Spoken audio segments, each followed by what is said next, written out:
ॐ नमो भगवते वासुदेवाय।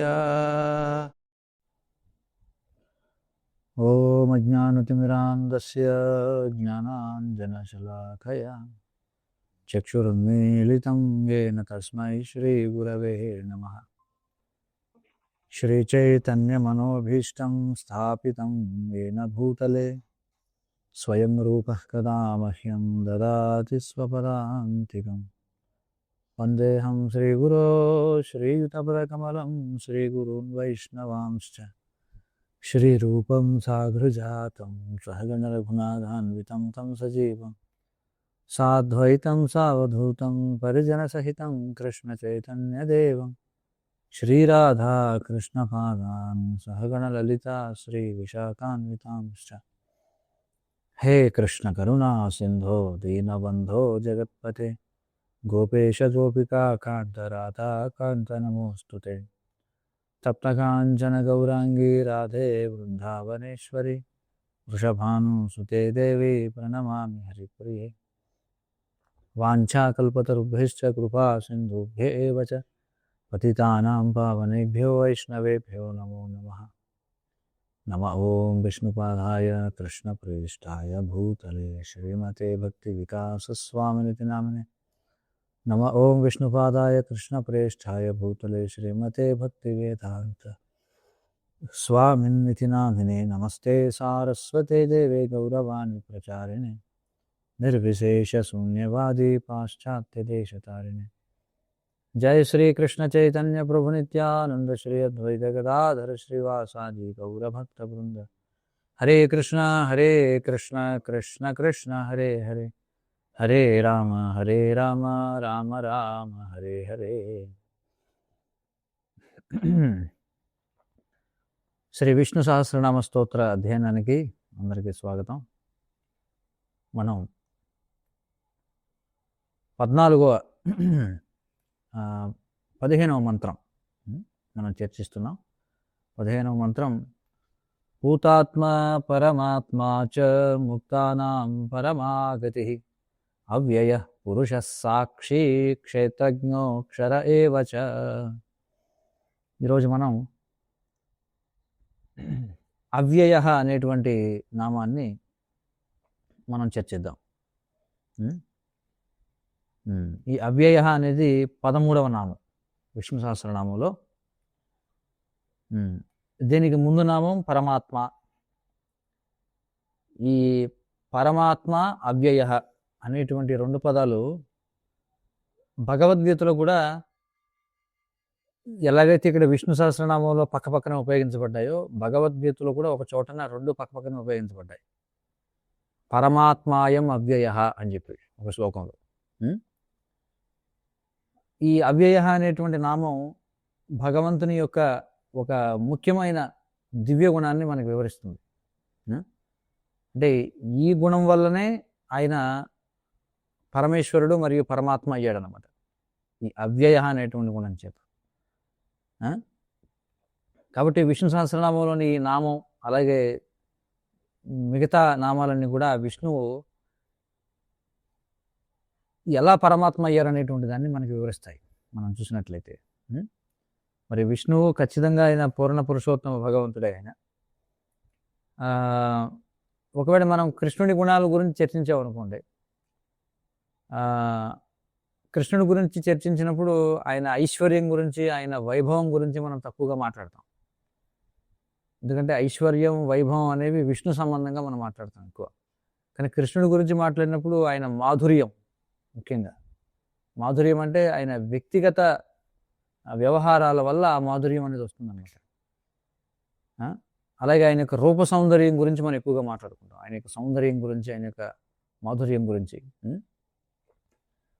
అయితే అంటే కృష్ణుని యొక్క మాధుర్యం వల్ల, మాధుర్యం అంటే ఆయన ఒక సాధారణ వ్యక్తిల భక్తులతో చేసేటువంటి వ్యవహారాలు ఏవైతే ఉన్నాయో దానివల్ల ఆయన యొక్క సర్వోన్నతమైనటువంటి భగవత్ స్థితి ఏదైతే ఉందో అది కొంచెం తగినట్లుగా అనిపిస్తుంది మనకి. లేదా ఒక్కోసారి అసలు ఈయన భగవంతుడే కాదేమో అనే భ్రమ కలుగుతుంది. అవును కదా కృష్ణుని చూస్తే. చివరికి బ్రహ్మదేవుడు కూడా ఏమనుకున్నాడు, ఇదేమిటి ఈ చిన్న గొల్ల పిల్లవాడు, ఇతడు భగవంతుడు ఏమిటి అని చెప్పి బ్రహ్మదేవుడు కూడా భ్రమకు గురయ్యాడు. బ్రహ్మ విమోహన లీలలో మనం చూడొచ్చు. కానీ ఆ తర్వాత ఈ చిన్న గోపాల బాలుడు ఎవరైతే ఉన్నాడో ఇతడు కృష్ణుడే, ఇతడే సాక్షాత్తు పూర్ణ పురుషోత్తమ భగవానుడని బ్రహ్మకు నిరూపించడం కోసం కృష్ణుడు ఏం చేశాడు, తన వేలాది విష్ణు రూపాలను విస్తరించి బ్రహ్మదేవుడికి చూపించాడు. చూసాం ఇది భాగవతంలో. కాబట్టి విష్ణువు ఏ విధంగా ఆయన పూర్ణ పురుషోత్తమ భగవానుడో, అలాగే ఆయన కృష్ణుడికి ఏ విధంగా అభిన్నుడో, అంటే విష్ణువు కృష్ణుడు ఇద్దరు ఒకటే, ఇద్దరు అభిన్నులు. కాబట్టి దీన్ని అర్థం చేసుకోవడం మనం చాలా ముఖ్యం అనమాట. అయితే ఈ విష్ణు రూపం కావచ్చు, ఏ రూపానికైనా సరే కృష్ణుడే అందరికీ మూల రూపం. ఆయన సాధారణంగా ఏదైతే దేవుడు అని చెప్పి అంటాం కదా, సాధారణంగా అన్ని మత విధానాల్లో కూడా దేవుడు ఉన్నాడు అని చెప్పి అంటాం. కానీ ఆయన దేవుడి కంటే ఎక్కువ అన్నమాట, ఒక రకంగా చెప్పాలంటే. ఎందుకంటే దేవుడే అందరికంటే సర్వోన్నతుడైనటువంటి వాడు.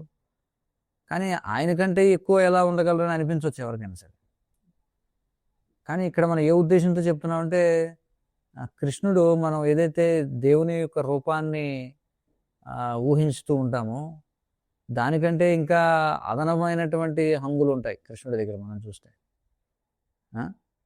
ఇంకా మరొక మాటలో చెప్పాలంటే, మనం భగవంతుడి గురించి ఏదైతే ఊహించగలమో దానికి మరింత వైభవాన్ని జోడిస్తే అది విష్ణువు అవుతాడు. అంటే సాధారణంగా అందరూ చెప్పేది, అన్ని మత విధానాల్లో కూడా క్రైస్తవులు కావచ్చు, మహమ్మదీయులు కావచ్చు, అందరూ కూడా దేవుడు ఉన్నాడని అంగీకరిస్తారు.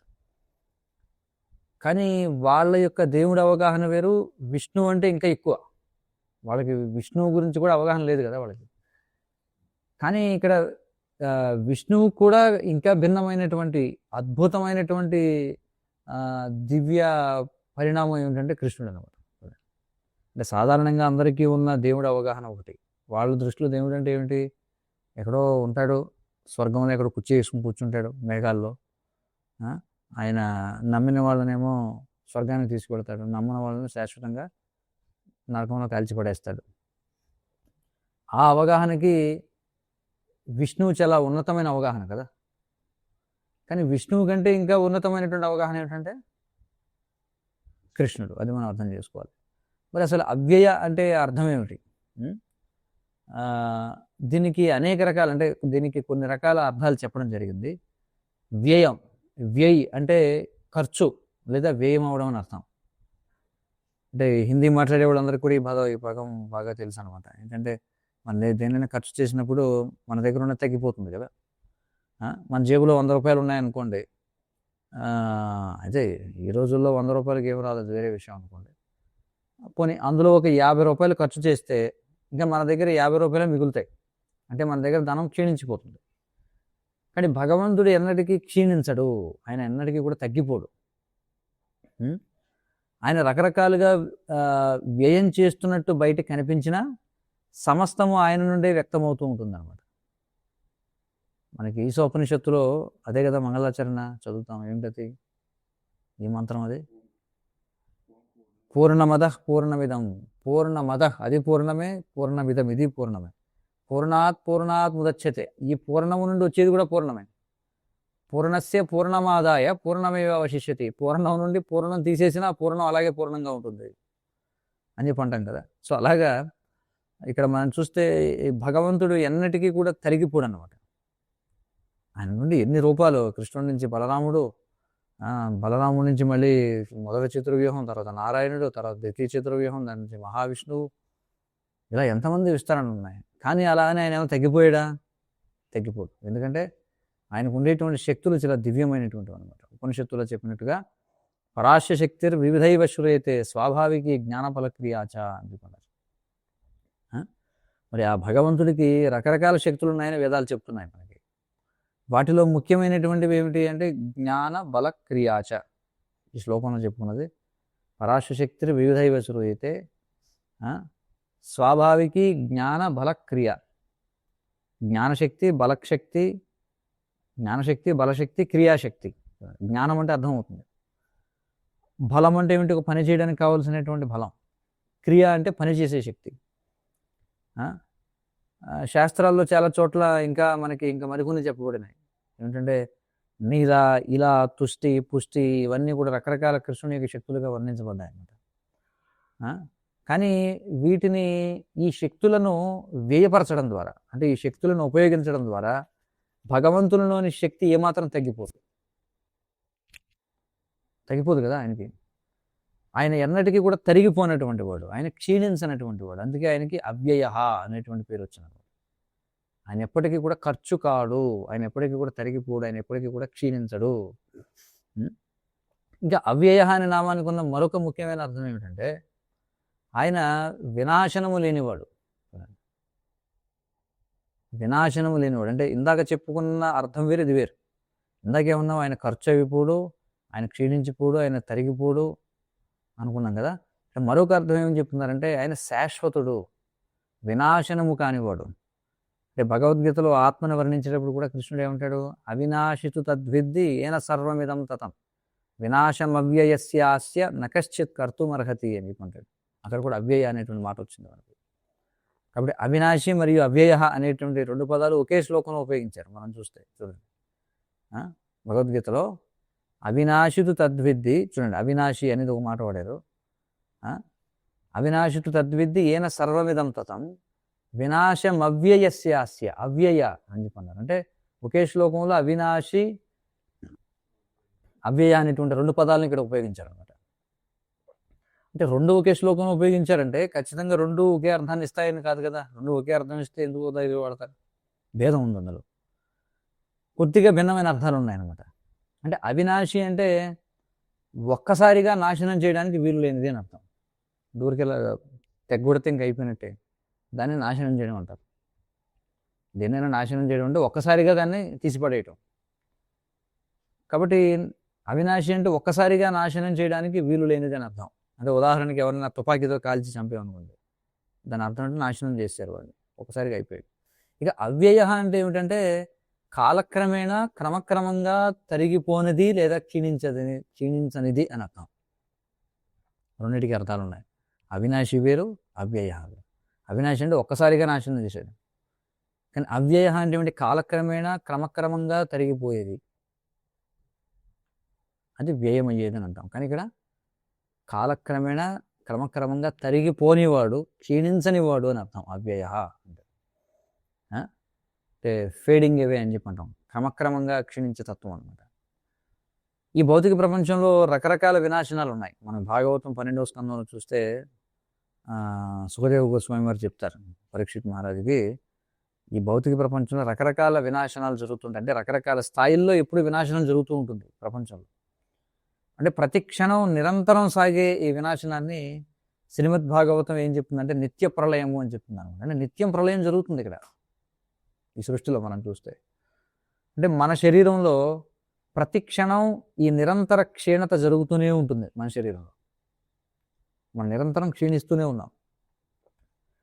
ఎప్పుడైతే ఈ శరీరం తనను తాను పునరుద్ధరించుకునే వేగం కంటే, అంటే సరిచేసుకునే వేగం కంటే క్షీణించే వేగం పెరుగుతుందో దానిని ఏమంటారంట, ముసలితనం అని అంటారు. చూడండి,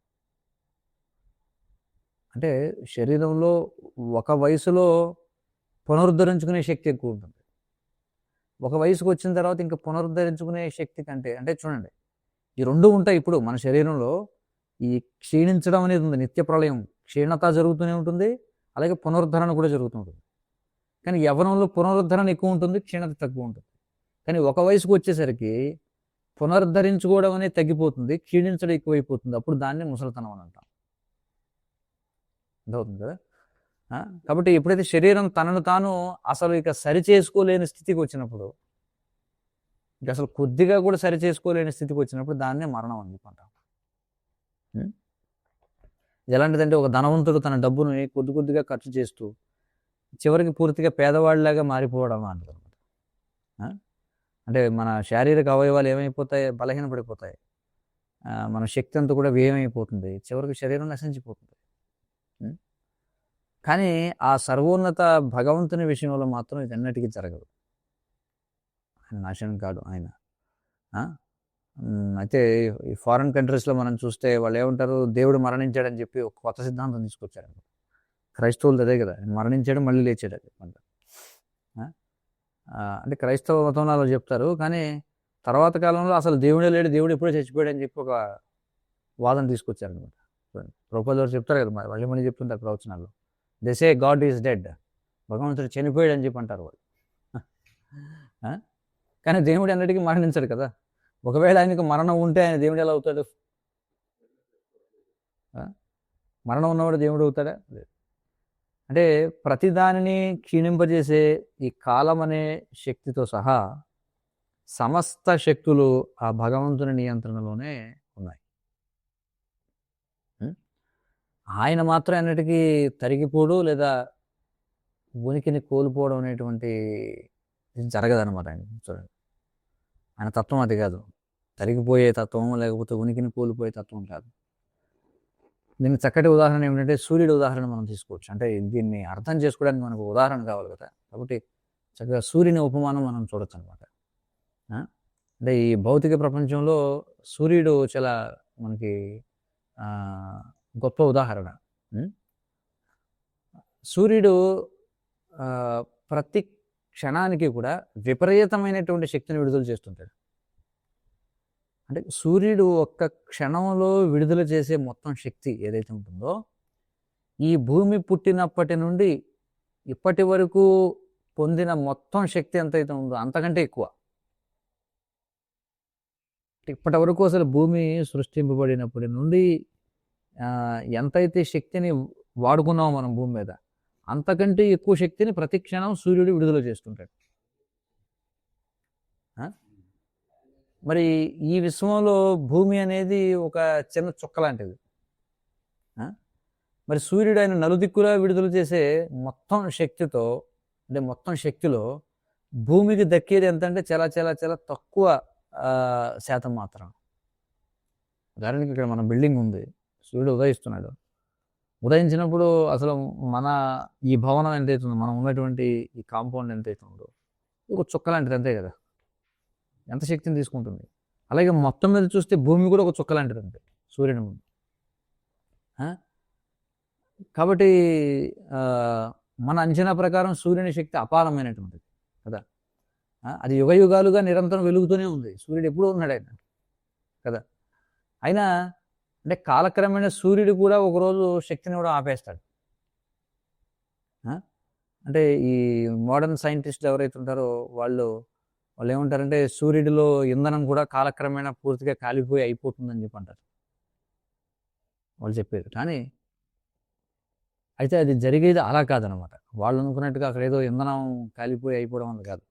శ్రీమద్ భాగవతంలో మనకి చెప్పబడింది. శ్రీమద్ భాగవతంలో ఏం చెప్పబడింది అంటే సూర్యుడిలో ఇంధనం అయిపోవడం వల్ల జరగదు. ఈ విశ్వం ఎలాగో అంతమవ్వాలి కదా ఒకరోజు. కాబట్టి ఈ విశ్వం అంతమవ్వాల్సినటువంటి సమయం అంటే మహాప్రళయం అని చెప్పంటారు. ఆ మహాప్రళయం వచ్చినప్పుడు ఈ సృష్టి చక్రం మొత్తం ముగిసిపోతుంది. ఆ సమయంలో సూర్యుడు కూడా నాశనం అయిపోతాడు.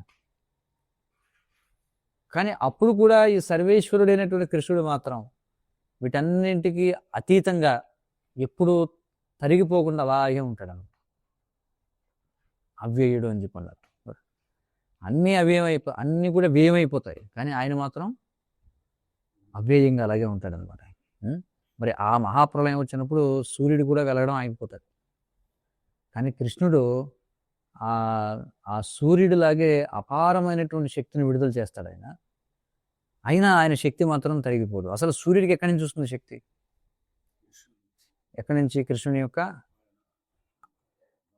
అంగకాంతి, బ్రహ్మజ్యోతి అని చెప్పుకుంటాం. కానీ అది మాత్రం ఎప్పుడు తగ్గిపోదు అనమాట. ఇంకా చెప్పాలంటే విశేషం చూడండి, ఆయన దివ్య సామర్థ్యం నిరంతరం పెరుగుతూ ఉంటుంది. అదేదో స్థిరంగా ఉండటం లేకపోతే ఇప్పుడు దాకా మనం అది అలాగే ఉంటుంది తగ్గదా అని అనుకున్నాం.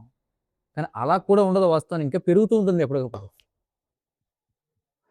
అర్థం కదా. మన పూర్ణమద పూర్ణమిదం శ్లోకం చెప్పుకున్నాం. అందులో ఏముందాం, ఇప్పుడు ఆయన నుంచి ఏది తీసినా ఆయన పూర్ణం కావు, ఆయన నుంచి వచ్చింది పూర్ణమే, ఆయన పూర్ణమే అని చెప్పి అనుకున్నాం. ఆయనలో మార్పు లేదని.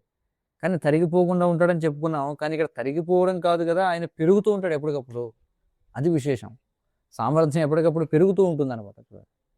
అది మన ఊహకు అందని విషయం అసలు. మనం ఆలోచించగలమా దాని గురించి? ఎందుకంటే మనకు తెలిసిన ఈ ఫిజిక్స్ నియమాలు ఏవైతే ఉన్నాయో, అంటే భౌతిక శాస్త్ర నియమాలు ఏవైతే ఉన్నాయో వాటికి పూర్తిగా విరుద్ధమైనటువంటిది అనమాట భగవతత్వం అనేటువంటిది. ఈ సైంటిస్టులు ఎప్పుడు ఏం చేస్తారంటే ఏదో ఒక వాళ్ళు ఏం చేస్తారంటే ఏదో ఒక అద్భుతమైనటువంటి శక్తి వనరుని కనుగొనాలని ప్రయత్నం చేస్తుంటారు. ఇప్పుడు కూడా పరిశోధన చేస్తుంటారు వాళ్ళు. అంటే ఇప్పుడు చూడండి, అసలు పెట్రోల్ ఎందుకు వెతికేరాళ్ళు? అంతకుముందు ఏం చేసేవారు? అసలు పెట్రోల్ లేనప్పుడు వాహనాలన్నీ ఎలా ఉండేవి? వాస్తవానికి సంస్కృతంలో వాహ అంటే గుర్రము అని అర్థం. చూడండి, వాహనము అంటే గుర్రము అని అర్థం. గుర్రం మీద వెళితే దాన్ని వాహనం అంటారు. సంస్కృతంలో వాహ అంటే భాగవతంలో గుర్రము అని అర్థం. అంతకుముందు వాహనాలన్నీ ఏమిటి? ఇవే జంతువులే కదా, గుర్రాలు, కంచరగాడిదలు, ఒంటెలు, ఇలా రకరకాలు. మనుషుల బుధాల మీద కూడా ఎక్కి తిరిగేవారు, పల్లకిల్లో వెళ్ళేవాళ్ళు, రకరకాల వాహనాలు ఉండేవి. తర్వాత వాళ్ళు ఇదంతా కాదు కానీ ఏదన్నా మనకు ఒక ఎనర్జీ సోర్స్ కావాలి, తరిగిపోయినటువంటి అద్భుతమైన శక్తి వనరు కావాలనుకున్నారు. అలాగే వాళ్ళకి ఆయిల్ దొరికింది. ఆయిల్ కూడా అయిపోతుంది అనేటువంటి భయం ఉంది. అందుకే తర్వాత ఏం చేశారు వాళ్ళు? యురేనియం మీద పడ్డారు. ఇది న్యూక్లియర్ దాని మీద పడ్డారు. అది కూడా ఎప్పుడైనా అయిపోతుంది. అందుకే సోలార్ మీద పడ్డారు. తర్వాత విండ్ మీద పడ్డారు కదా, రకరకాలు. అంటే వాళ్ళు ఎలాంటి అదనపు శక్తిని ఉపయోగించకుండా కొత్త శక్తిని ఉత్పత్తి చేయాలని చూస్తారనమాట. ఇప్పటి వరకు ఉన్నవన్నీ ఏంటంటే చూడండి, మనకి renewable resources, non renewable resources అని ఉన్నాయి. రిన్యూవబుల్ రిసోర్సెస్ అంటే ఏమిటంటే వాడుకుంటూ ఉంటే మళ్ళీ తయారవుతుంటాయి. నాన్ రిన్యూవబుల్ అంటే ఏమిటి? మళ్ళీ పునరుత్పత్తి చేయలేమన్నమాట. వాటిని వాడుకోవడమే కానీ మళ్ళీ తయారవ్వవు. ఉదాహరణకి మనం వాడే పెట్రోల్, డీజిల్ ఇదంతా నాన్ రిన్యూవబుల్, అంటే మళ్ళీ అది తయారు కాదనమాట. అందుకే సైంటిస్టులు దేనికోసం వెతుకుతున్నారంటే ఎలాంటి అదనపు శక్తిని వినియోగించకుండానే కొత్త శక్తి ఉత్పత్తి చేయాలని ప్రయత్నం చేస్తున్నారు. ఉన్న వాటిని వాడుకోకుండా కొత్తది ఏమైనా కావాలి.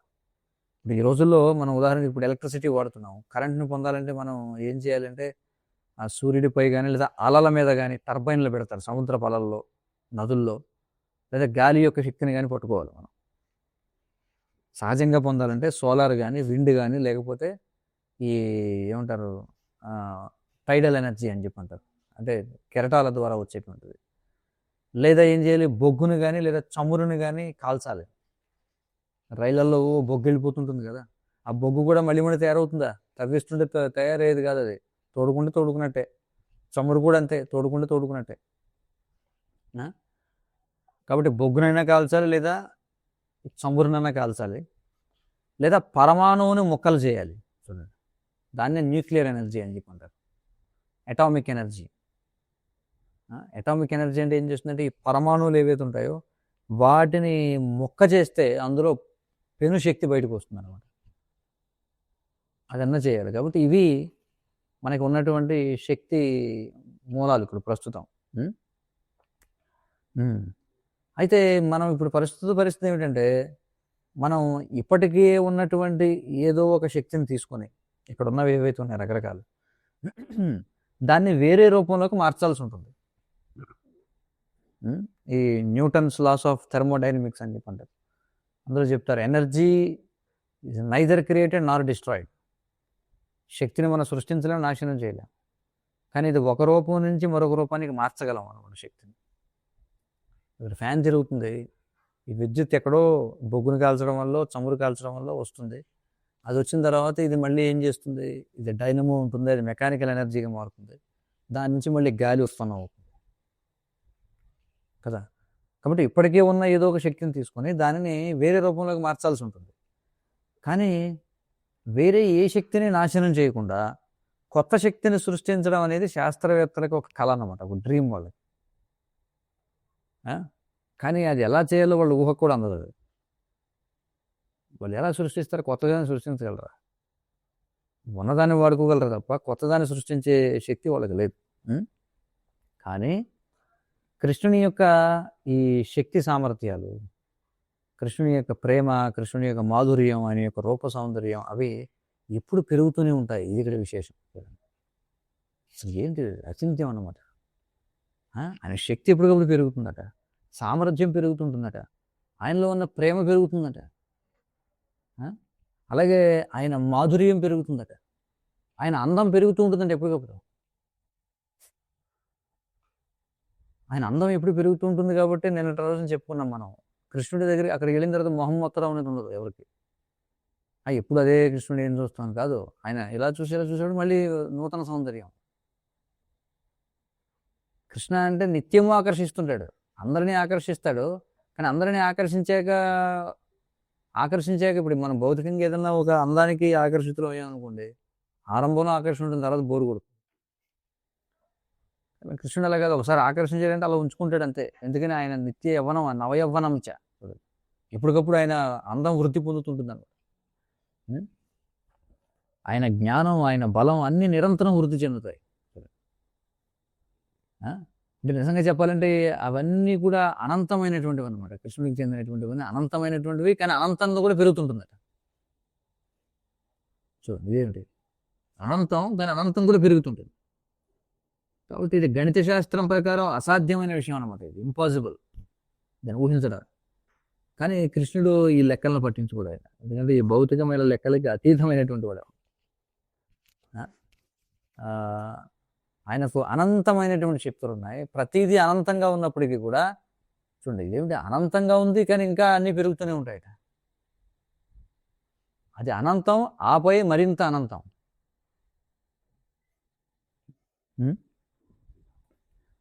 కాబట్టి ఒకవేళ మనకి ఈ మాటల మీద విశ్వాసం లేదనుకోండి, అప్పుడు మనం కృష్ణుడితో వెళ్ళి వాదించాలన్నమాట. ఎలా ఇది అర్థం చేసుకోవాలి? లేదు మేము అంగీకరించమంటామా, అప్పుడు మనం ఏం చేస్తాం? కృష్ణుడిని అంగీకరించిన వాళ్ళు ఏమంటారు? అసురులు అని చెప్పి అంటారు. మరి అసురుల్ని కృష్ణుడు ఏమంటున్నాడు భగవద్గీతలు ఎక్కడ పడేస్తానంటున్నాడు? క్షిపాం యజస్సరం అశుభాం అందుకని వారిని తీవ్రమైనటువంటి నరకంలో వారిని పతనం అయ్యేలా చేస్తానని చెప్పి అంటున్నాడు కదా. అసురుల్ని ఎక్కడికి పంపుతారు అంటే కృష్ణుని యొక్క ఈ కృష్ణుడి గురించిన ఈ వివరణలను ఎవరైతే అంగీకరించారో వాళ్ళే అసురులు అంటే కదా. మరి వాళ్ళ గతి ఏమిటి అంటే వాళ్ళు నరకంలో అనేక రకరకాలుగా వాళ్ళు హింసించబడుతూ ఉంటారు, రాళ్ళ మధ్య నలిగిపోతూ ఉంటారు, లేకపోతే ఇవన్నీ ఉంటాయి. అక్కడికి వెళ్ళి చర్చించుకోవచ్చు అనమాట, నలిగిపోతూ. అలా ఉంటుంది అన్నమాట పరిస్థితి. కాబట్టి మనం ఏదో మలంలో పురుగ్గా పుట్టో లేకపోతే ఈ మలం యొక్క పరమాణువుల నిర్మాణం గురించి అప్పుడు చర్చించుకోవచ్చు అనమాట. కాబట్టి ఇది ఎలా అర్థమవుతుందనమాట చూడండి. అయితే ఈ అవ్యయ అనేటువంటి నామం ఏదైతే ఉందో, అంటే ఈ వినాశనము లేనివాడు అని అర్థం అని చెప్పుకున్నాం కదా. అవ్యయ అంటే వినాశనము లేనివాడు అంటే శాశ్వతుడు అని అర్థం. ఈ నామాలన్నీ మాయవాదుల ముఖంపై గట్టి చెంపదెబ్బలు లాంటివి అనమాట, ఒక్కొక్క నామం కూడా. ఎందుకంటే మాయవాదుల సిద్ధాంతాలని కూడా తప్పులు తరగలదని కూడా వాళ్ళు కొన్ని విషయాల్ని సరిగ్గానే చెప్తారు, కానీ కృష్ణుడిని వర్ణించడానికి ప్రయత్నించినప్పుడు మాత్రం పెద్ద పెద్ద తప్పులు చేస్తారు వివరించే క్రమంలో. వాళ్ళు ఏమనుకుంటారంటే ఈ విష్ణు అవతారాలు అలాగే ఈ కృష్ణుడు ఇదంతా కూడా నిరాకార పరబ్రహ్మం యొక్క తాత్కాలిక రూపాలు అనుకుంటారు. అంటే వాళ్ళ దృష్టిలో వైకుంఠం లేదు, అసలు మాయావాదుల దృష్టిలో ఆధ్యాత్మిక ప్రపంచం లేనేలేదు. మాయావాదం దృష్ట్యా ఆధ్యాత్మిక ప్రపంచం అనేది లేనే లేదు అసలు. బ్రహ్మజ్యోతే ఇంక అంతిమం అంతే. కాబట్టి విష్ణు అవతారాలు అలాగే కృష్ణుడు ఇవన్నీ కూడా నిరాకార పరబ్రహ్మం యొక్క తాత్కాలిక రూపాలు అని చెప్పి అనుకుంటారు. అంటే మనకి భగవద్గీతలో కూడా చెప్తున్నాడు కదా, ఏమిటది? అవ్యక్తం వ్యక్తిమాపన్నం మన్యంతే మాం అబుద్ధయ. పూర్వం నేను అవ్యక్తంగా ఉండి తర్వాత వ్యక్తమయ్యానని బుద్ధి లేని వాళ్ళు అనుకుంటారు అంటున్నాడు కదా. కాబట్టి వాళ్ళు ఏమనుకుంటారంటే ఇవన్నీ కూడా తాత్కాలిక రూపాలు, లీలలు ముగిసిన తర్వాత మళ్ళీ ఆ నిరాకార పరబ్రహ్మంలోనే కలిసిపోతాయి అని వాళ్ళు భావిస్తారు. చూడండి ఎంత భయంకరమైనటువంటిది మాయావాదం అది. మరి సరే, మరి ఆ రూపం వీళ్ళు చెప్పినట్లుగా మళ్ళీ కలిసిపోయింది అనుకోండి, దాని అర్థం ఆ రూపం శాశ్వతమైనది కాదనే కదా అర్థం. మళ్ళీ కలిసిపోతాయి అంటే అది కొంతకాలం ఒక అవసరం కోసం మాత్రమే వచ్చిందని, పని పూర్తి అవ్వగానే అది మళ్ళీ ముగిసిపోతుంది అనేది వాళ్ళ భావన. మాయావదుల భావం. కానీ ఇక్కడేమో ఈ నామం ఏం చెప్తుంది, భగవంతుడిని ఏమని పిలుస్తుంది, ఇది అవ్యయ. అవ్యయ అంటే నిత్యమైనది, శాశ్వతమైనది అని అర్థం. మరి అవ్యక్తం నుండి వ్యక్త రూపం వచ్చిందని, మళ్ళీ ఆ రూపం మళ్ళీ వెనక్కి పోయిందని అనుకోవడం ఈ మాయావదులు చేసే పెద్ద పొరపాటు అనమాట. ఎందుకంటే కృష్ణుడు సచ్చిదానంద విగ్రహ అని చెప్పబడింది కదా. సచ్చిదానంద విగ్రహ. సత్ అంటే శాశ్వతమైనటువంటి, సత్ చిత్ ఆనంద విగ్రహం అంటే సత్ అంటే శాశ్వత రూపం, జ్ఞానంతో కూడిన రూపం, ఆనందమయమైనటువంటి రూపం. అవతారాలన్నీ కూడా నిరాకార తత్వం నుంచి వచ్చాయనే ఈ మాయావాద ఆలోచన ఏదైతే ఉందో దానిని ఈ అవ్యయ అనే పదం పూర్తిగా ఇది మొత్తం బ్లాస్ట్ చేసి పడేస్తున్నాను, మొత్తం తుత్తునీయలు చేసి పడేస్తున్నాను. స్పష్టంగా చెప్పండి, అవ్యయ. ఆయన ఖర్చు అయ్యేటువంటి అవకాశం లేదా. అలాగే ఈ అవ్యయ అనేటువంటి నామం ఏదైతే ఉందో మనకి శ్రీమద్ భాగవతంలో, అలాగే భగవద్గీతలో పదే పదే కనిపిస్తుంది మనకి పదం, అవ్యయ అనేటువంటి పదం. అంటే ఇది కేవలం కృష్ణుని మాత్రమే కాకుండా ఈ అవ్యయ అనేటువంటి పదాన్ని ఆత్మ గురించి వివరించడం కోసం, ఆత్మని వివరించడం కోసం, దివ్య జ్ఞానాన్ని వివరించడం కోసం, భక్తిని వివరించడం కోసం, బ్రహ్మమును వివరించడం కోసం, అలాగే ఆధ్యాత్మిక జగత్తును సూచించడానికి కోసం ఉపయోగించారు ఇవి అవ్యయ అనేటువంటి పదాన్ని. భగవద్గీతలో భాగవతంలో మనం చూస్తే అంటే కృష్ణుడు ఒక్కడే కాదు, కృష్ణుడితో సంబంధం ఉన్న ప్రతి ఒక్కటి కూడా వినాశనము లేనిదే. చూడండి, ఈ అవ్యయ అనే పదం కేవలం కృష్ణుడికి మాత్రమే కాదు, కృష్ణ సంబంధం ఉన్న ప్రతిదానికి కూడా అవ్యయం అనేటువంటి పదం అనుభవించవచ్చు. ఎందుకంటే అవి కూడా కృష్ణుడిలాగే వినాశనం లేనివే. అంటే ఆధ్యాత్మిక స్వభావం కలిగిన ప్రతి వస్తువు శాశ్వతమైనది. అంటే ఇది ఈ భౌతిక ప్రపంచంలోని ప్రతిదానికి పూర్తిగా విరుద్ధమైంది. ఆధ్యాత్మికం అంటే ఇక్కడ ఉన్న ప్రతిదానికి విరుద్ధమైంది. ఎందుకంటే భౌతిక ప్రపంచంలో ఉన్న ప్రతిదీ కూడా ఏదో ఒక రోజు నశించిపోవాల్సిందే కదా. అవునా కదా, నశించిపోవాల్సిందే. మన భగవద్గీత నుంచి మనం చర్చించుకున్నట్లుగా ఆత్మ అనేది అవ్యయ అని చెప్పబడింది. అంటే దానికి నాశనం లేదు, ఆత్మ ఖర్చు అయిపోదు ఆత్మ. అలాగే భగవంతుడు బోధించిన దివ్య జ్ఞానం కూడా అవ్యయమైంది. ఆత్మ అవ్యయమే, భగవంతుడు బోధించిన దివ్య జ్ఞానం అవ్యయమే. భగవద్గీత 4వ అధ్యాయంలో కృష్ణుడు ఇలా చెప్తాడు, ఏమంటాడు, ఇమం వివశ్వతే యోగం ప్రోక్తవాన్ అహం అవ్యయం. అక్కడ వచ్చింది పదం. అంటే ఈ తరిగిపోయినటువంటి, అంటే ఈ శాశ్వతమైన యోగ శాస్త్రాన్ని నేను పూర్వం సూర్యదేవుడైన వివశ్వానునికి బోధించాను అని చెప్పన్నాడు. ఇంకా తర్వాత శ్లోకంలో ఆయన ఏం చెప్తాడు, ఏవం పరంపరా ప్రాప్తం ఇమం రాజర్షయో విదుహు సకాలే నేహ మహత యోగో నష్ట పరంతప అంటాడు 4వ అధ్యాయం. అంటే కానీ ఏమైంది, కాలక్రమేణా సుదీర్ఘ కాలచక్రంలో ఈ జ్ఞానం ఈ లోకంలో నశించిపోయింది, నష్ట అని అంటాడు కృష్ణుడు. అయితే ఇక్కడ మనం అర్థం చేసుకోవాల్సిన విషయం అంటే, నష్టం కావడం అంటే మానవ సమాజంలో ఈ జ్ఞానాన్ని ఆచరించే విధానం, అలాగే దాని గురించిన అవగాహన నశించాయి, అంతేగాని ఆ జ్ఞానం నశించలేదు. పాయింట్ అర్థమవుతుంది కదా. అది అవ్యయమైనటువంటి జ్ఞానం అంటే ఏమిటి, జ్ఞానం నశించలా, కానీ జ్ఞానాన్ని పొందే విధానం నశించిపోయింది, లేదా ఆ జ్ఞానం యొక్క సరైన అవగాహన నశించిపోయింది. ఎందుకంటే జ్ఞానం ఎప్పుడు కూడా నశించదన్నమాట.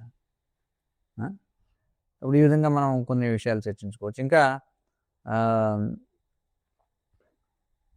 లౌకిక విషయాలు ఉన్నాయనుకోండి, లౌకిక విషయాలు కాలంతో పాటుగా మారిపోతుంటాయి. అంటే ఉదాహరణకి కొన్ని సంవత్సరాల క్రితం ఆంధ్రప్రదేశ్ రాజధాని హైదరాబాద్ అని చెప్పడం నిజం. కానీ ఇప్పుడు ఈరోజు ఏమైంది, ఈ తెలుగు రాష్ట్రం 2 ముక్కలైంది, తెలంగాణ ఆంధ్రప్రదేశ్కి విడిపోయింది. ఇప్పుడు ఆంధ్రప్రదేశ్కి అమరావతి కేంద్రం అయిపోయింది, తెలంగాణకి హైదరాబాద్ కేంద్రం అయిపోయింది. అంటే ఒకప్పుడు నిజమైనటువంటి ఆ లౌకిక విషయం ఆ తర్వాత రోజు ఏమైపోతుంది, అర్థాన్ని కోల్పోతుంది. అంతే కదా. 10-15 సంవత్సరాల క్రితం హైదరాబాద్ రాజధాని, ఆంధ్రప్రదేశ్కి రాజధాని ఏమిటి అంటే హైదరాబాద్ రాస్తే మార్కులు వస్తాయి, కానీ ఇప్పుడు రాస్తే మార్కులు రావు. కాబట్టి క్రమేణా ఈ నగరాలు చివరికి దేశాలు కూడా ఉనికిని కోల్పోతాయి, మనం చూస్తుంటాం. కానీ ఈ భగవద్గీత జ్ఞానం మాత్రం ఎల్లప్పుడూ కూడా సత్యంగానే ఉంటుంది, పరమసత్యం అది. కృష్ణుడు ఈ జ్ఞానాన్ని సూర్యదేవుడికి వివరించిన సందర్భం వేరు అని చెప్పాడు కదా. ఇమం వివశ్వతే యోగం ప్రోక్తవాన్ అహం అవ్యయం. వివస్వానుడికి బోధించాను, సూర్యమండలాధీశుడైనటువంటి వివస్వానుడికి బోధించాను అన్నాడు. అయితే సూర్యదేవుడైన వివస్వానునికి వివరించిన సందర్భం వేరు, అర్జునుడికి కురుక్షేత్ర యుద్ధ భూమిలో వివరించిన సందర్భం వేరు. అయితే వివస్వానుడికి చెప్పినప్పుడు సూర్యుడిని యుద్ధం చేయమని బలవంతం చేయలే కృష్ణుడు. అంటే కాల పరిస్థితులను బట్టి, వినే వ్యక్తిని బట్టి వివరణ అనేది మారుతూ ఉండొచ్చు, కానీ అసలైన ఆధ్యాత్మిక జ్ఞానం ఏదైతే ఉందో అది మాత్రం ఎప్పుడూ ఒక్కటే ఉంటుంది. అది వినాశనము లేనిటువంటిది అనమాట.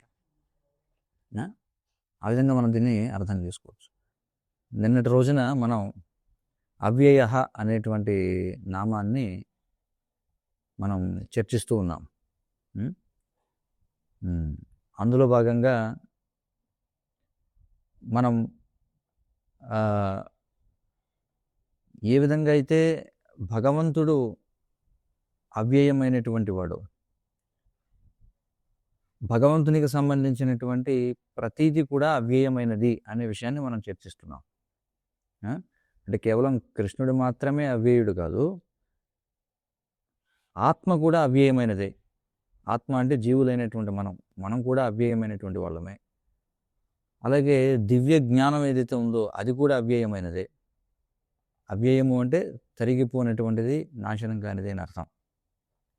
భక్తి కూడా అవ్యయమైనటువంటిది. అలాగే బ్రహ్మము కూడా అవ్యయమైనదే, ఆధ్యాత్మిక జగత్తు కూడా అవ్యయమైంది. కాబట్టి ఆత్మని, దివ్య జ్ఞానాన్ని, భక్తిని, బ్రహ్మమును, అలాగే ఆధ్యాత్మిక జగత్తును సూచించడానికి కూడా ఈ అవ్యయ అనేటువంటి పదం వాడబడుతుంది అని మనం చర్చించుకున్నాం నిన్నటి రోజున మనం.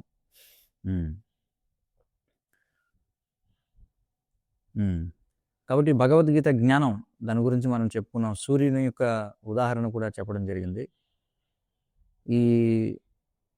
ఈ భగవద్గీత జ్ఞానం ఏదైతే 5000 సంవత్సరాల క్రితం శ్రీకృష్ణ భగవానుడు ఇచ్చాడో దానినే కొన్ని కోట్ల సంవత్సరాల క్రితం వివస్వానుడు కూడా అందించాడని చెప్పుకున్నాం. అయితే సూర్యదేవునికి వివరించిన సందర్భం వేరు, అర్జునునికి కురుక్షేత్ర యుద్ధభూమిలో వివరించిన సందర్భం వేరు. ఎందుకంటే ఆయన సూర్యదేవునికి భగవద్గీతను బోధించినప్పుడు యుద్ధం చేయమని సూర్యదేవుని బలవంతం చేసి ఉండకపోవచ్చు. ఎందుకంటే కాల పరిస్థితులను బట్టి, వినే వ్యక్తిని బట్టి ఆ వివరణ మారుతూ ఉండొచ్చు. కానీ అసలైనటువంటి ఆధ్యాత్మిక జ్ఞానం మాత్రం ఎప్పుడు కూడా ఒక్కటే ఉంటుంది. అది వినాశనము లేనిది. అది మనం తెలుసుకున్నాం. అయితే మరి పూర్వ శ్లోకంలో మనం చూసాం కదా, ఏవం పరంపరా ప్రాప్తమేమం రాజర్షయో విదుహు సకాలే నేహ మహతా యోగో నష్ట పరంతప అన్నాడు కదా. అంటే సుదీర్ఘ కాలచక్రంలో ఈ జ్ఞానం లోకంలో నశించిపోయిందని కృష్ణుడు అన్నాడు కదా. మరి ఇక్కడ మనం ఏమి నశించిపోయినా అర్థం చేసుకోవాలి. దివ్య జ్ఞానం నశించదని మనం తెలుసుకున్నాం కదా. అంటే మానవ సమాజంలో ఈ జ్ఞానాన్ని ఆచరించే విధానం అది నశించిపోవచ్చు. అలాగే దాని గురించినటువంటి అవగాహన నశించిపోవచ్చు. అంటే ఈ పరంపర అనేది నష్ట పరంతప అని చెప్పన్నాడు. పరంపర నష్టమైపోవచ్చు, లేదా దాని యొక్క సరైనటువంటి అవగాహన నష్టమైపోవచ్చు. అంతేగాని ఈ జ్ఞానం అనేది అవ్యయమైనది. ఇది ఎప్పుడు కూడా అబద్ధం అయిపోదు, లేదా ఇది నాశనం కావడం అనేది ఉండదు. అలాగే భగవంతుని యొక్క భక్తి కూడా అవ్యయమైనది అని చెప్పుకున్నాం మనం. అంటే ఇది భక్తికి సంబంధించినటువంటి ఒక అత్యంత ముఖ్యమైనటువంటి విషయాన్ని మనకు తెలియజేస్తుంది అనమాట అవ్యయ అనేటువంటి పదం. మనం కర్మ ద్వారా పొందేటువంటి ప్రయోజనాలు, అంటే కర్మ అంటే శాస్త్రాల్లో ఏవైతే మంచి పనులు చేయబడి చెప్పబడిందో ఆ విధమైన మంచి పనులు చేయడం ద్వారా వచ్చే ఫలితాలు తాత్కాలికమైనవే.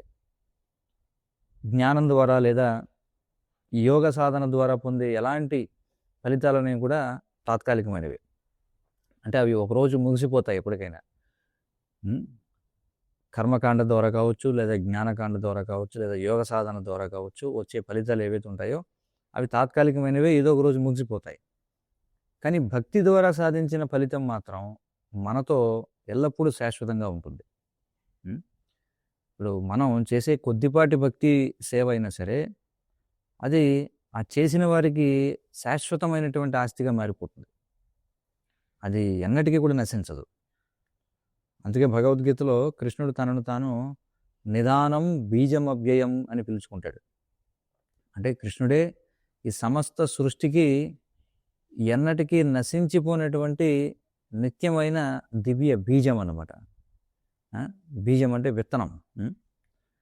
ఆ, అయితే ఈ బీజం అనేది ఇప్పుడు మొక్కకు సంబంధించినటువంటి విత్తనం అని అంటాం మనం. అలాగే జీవి జన్మించడానికి కారణమయ్యేటువంటి రేతస్సు ఏదైతే ఉందో దానిని కూడా బీజం అనేటువంటి అర్థంతో చెప్పొచ్చు అనమాట. రేతస్సు అంటే ఈ వీర్యం ఏదైతే ఉందో దాన్ని కూడా బీజము అని మనకి సంస్కృతంలో పిలవడం జరిగింది. అంటే ఇంగ్లీష్లోనూ సంస్కృతంలోనూ కూడా ఈ బీజం అనేటువంటి పదాన్ని ఒకేలా ఉపయోగిస్తాం మనం ఒక విధంగా చెప్పాలంటే. కాబట్టి ఇది మొక్కకు సంబంధించిన విత్తనం అనే అర్థం ఉంది. అలాగే ఒక జీవి జన్మించడానికి కారణమయ్యే రేతస్సు అనమాట, సీమెన్ అని చెప్పంటాం, అది కూడా అర్థం ఉందన్నమాట. అయితే ఈ రెండిట్లోనూ విత్తనం ఒకసారి మొలకెత్తడం లేదా ఫలించడం మొదలు పెట్టగానే అదేం చేస్తుంది, తన విత్తన రూపాన్ని కోల్పోతుంది. విత్తనం ఉందనుకోండి, మన విత్తనం భూమిలో నాటుతాం. భూమిలో నాటినప్పుడు అది ఎప్పుడైతే మొలకెత్తుతుందో, మొలకెత్తిన తర్వాత దాని యొక్క బీజ రూపం ఏదైతే ఉంటుందో అది అలాగే ఉంటుందా? ఉండదు. అది ఆ రూపాన్ని కోల్పోతుంది అనమాట. మనం ఏదైనా చూడొచ్చు అన్నమాట. ఒక పెద్ద చెట్టుని మనం చూసినప్పుడు, ఏదైనా సరే మనకి అనేకమైన చెట్లు ఉన్నాయి చుట్టూ. ఏదైనా ఒక పెద్ద చెట్టుని చూసినప్పుడు దానికి కారణమైనటువంటి ఆ పాత విత్తనం ఎక్కడుంది ఇప్పుడు అని అడిగారు అనుకోండి, ఆ విత్తనం అక్కడ ఉండదు. అది రూపాంతరం చెంది అది నాశనం అయిపోతుంది. కనుక ఈ వినాశనం అనేది కూడా ఒక రకమైనటువంటి మార్పే. వినాశనం చెందడం అనేది కూడా ఒక విధమైనటువంటి రూపాంతరమేనమాట.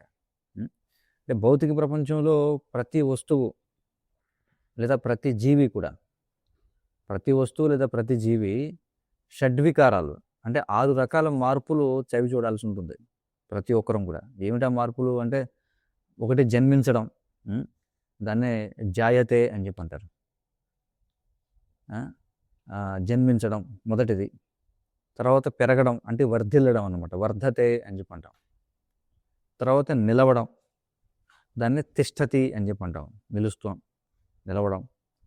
తర్వాత ఉత్పత్తులను ఇవ్వడం, ఉప ఉత్పత్తులు అనమాట, దాన్ని విపరిణమతే అని చెప్పి అంటారు, అంటే ఉత్పత్తులను ఇవ్వడం. అలాగే క్షీణించడం, అంతిమంగా నశించడం, వీటిని షడ్వికారాలు అని చెప్పి అంటాం. ఈ షడ్వికారాలు అనేవి 6 రకాల మార్పులు మనం ప్రతి జీవి కూడా అనుభవించాల్సిందే. భౌతిక ప్రపంచంలో ప్రతి జీవి ఈ 6 రకాల మార్పులకి లోనవుతుంది. కానీ ఇక్కడ విశేషం ఏమిటంటే, కృష్ణునికి ఆ విధమైనటువంటి వికారాలు అనేటువంటివి ఉండవు. చూడండి, కృష్ణుడు సమస్తానికి బీజమైనటువంటి వాడు. భౌతిక ప్రపంచంలో మనం చెప్పుకున్నాం కదా, మనం విత్తనం వేసామంటే మొలకెత్తిన తర్వాత ఇక విత్తనం ఉండదు, అది మారిపోతుంది. మరి కృష్ణుడే ఈ సమస్త సృష్టికి బీజమైనటువంటి వాడు, కానీ ఆయన మాత్రం అలాగే ఉంటాడు. చూడండి, ఇది విశేషం అన్నమాట. అందుకే అవ్యయ అని చెప్పన్నాం. కానీ కృష్ణుడికి వికారాలు ఉండవు. ఆయన నామాలలో ఒకటి మనం పూర్వం చెప్పుకున్నాం, 14వ శ్లోకంలో వచ్చింది కదా, వషక్కార అని చెప్పి. విశ్వం విష్ణుర్వషక్కారో భూత భవ్య భవత్ ప్రభు భూతకృత్ భూత భృద్భావో భూతాత్మ భూతభావన అనేటువంటి శ్లోకంలో వషట్కార అనే నామం మనం చూసాం. ఆ వషట్కార అనేటువంటి నామానికి ఒక వివరణ ఏమిటంటే, ఈ 6 రకాల మార్పులు లేనివాడు అని అర్థం. చూడండి, భగవంతుడిలో ఈ 6 రకాల మార్పులు ఉండవు, అందుకే ఆయన వషట్కార అని చెప్పి అన్నారు. ఆయన అందరికీ కూడా జీవాన్ని ఇస్తాడు, కానీ ఆయన మాత్రం ఎప్పటికీ కూడా రూపాంతరం చెందడు. ఎందుకంటే ఆయనే అసలైన దివ్య బీజం అనమాట, ట్రాన్సెండెంటల్ సీడ్ కృష్ణుడు. ఆయన ఈ సూక్ష్మమైన అర్థంలో ఈ విశ్వానికి విత్తనం కృష్ణుడు. ఈ రేతస్సు అనేది మనం దాకా చెప్పుకున్నాం, సీమెన్ అని చెప్పి అంటాం. ఈ రేతస్సుకు వీర్యము అనే పదాన్ని కూడా ఉపయోగిస్తారు. అసలు జీవాన్ని ఇచ్చేది ఏమిటి? అసలు జీవం ఎక్కడి నుంచి వస్తుంది? జీవో జీవస్య జీవనం, సమస్త జీవుల జీవనానికి ప్రాణాధారం కృష్ణుడే. కాబట్టి ఆయన ఎప్పటికీ మార్పు చెందని ఒక అద్భుతమైన విత్తనం అనమాట, ట్రాన్సెండెంటల్ సీడ్, దివ్యమైనటువంటి విత్తనం కృష్ణుడు. ఆయన జీవాన్ని ఇవ్వడం ద్వారా క్షీణించడు లేదా నశించడు. కానీ విత్తనం ఏం చేస్తుంది? భౌతికమైన విత్తనం అది జీవాన్ని ఇస్తుంది. మొలకెత్తిన తర్వాత ఇంకది మనుగడలో ఉండదు, నాశనం అయిపోతుంది. కానీ కృష్ణుడు అలా కాదు. ఆయన జీవాన్ని ఇస్తాడు. జీవాన్ని ఇవ్వడం ద్వారా ఆయన నశించడు ఎప్పుడూ కూడా. ఇది మనం అర్థం చేసుకోవాలి. అది కృష్ణుడిలో ఉన్నటువంటి విశేషం అన్నమాట. ఆయన నిరంతరము జీవాన్ని ఇస్తూనే ఉంటాడు. అది విశేషం ఇక్కడ. భగవద్గీతలో కృష్ణుడు బ్రహ్మణోహి ప్రతిష్టాహం అమృతస్య వ్యయస్య చ అని అంటాడు 14వ అధ్యాయంలో భగవద్గీతలో. బ్రహ్మణోహి ప్రతిష్టాహం అమృతస్య వ్యయస్య చ. అక్కడ కూడా చూడండి అవ్యయ అనేటువంటి మాట వాడారు. అంటే ఎన్నటికీ క్షీణించని నాశనము లేని ఆ బ్రహ్మమునకు నేనే ఆశ్రయము అని చెప్పుకుంటున్నాడు. ఈ బ్రహ్మం అనేది ఎన్నటికీ నశించదు. నశించనటువంటి క్షీణించనటువంటి ఆ బ్రహ్మమునకు నేనే ఆశ్రయము ఆధారము అని కృష్ణుడు అంటున్నాడు. అలాగే భగవద్గీతలో ఆధ్యాత్మిక జగత్తును పదమవ్యయం అని చెప్పి సంబోధించడం జరిగింది. అంటే ఈ ఆధ్యాత్మిక జగత్తు ఏదైతే ఉందో అది ఎన్నటికీ వినాశనము లేనటువంటిది, అది క్షీణత లేనటువంటి దివ్యస్థానము అని వర్ణించారనమాట. భగవద్గీతలో పలు చోట్ల ఆధ్యాత్మిక జగత్తు గురించిన ప్రస్తావన వచ్చినప్పుడు అక్కడ చెప్పబడుతుంది ఏమిటంటే ఆ ఆధ్యాత్మిక జగత్తు ఎన్నటికీ వినాశనము లేనిది, క్షీణత లేనిది, దివ్యమైనటువంటి స్థానం. కాబట్టి మనం చెప్పుకున్నాం కదా, కృష్ణుడు ఏ విధంగా అయితే అవ్యయమైనటువంటి వాడో జీవులు కూడా, అంటే ఆయన అంశలైనటువంటి జీవులు అవ్యయమైనటువంటి వాళ్ళు.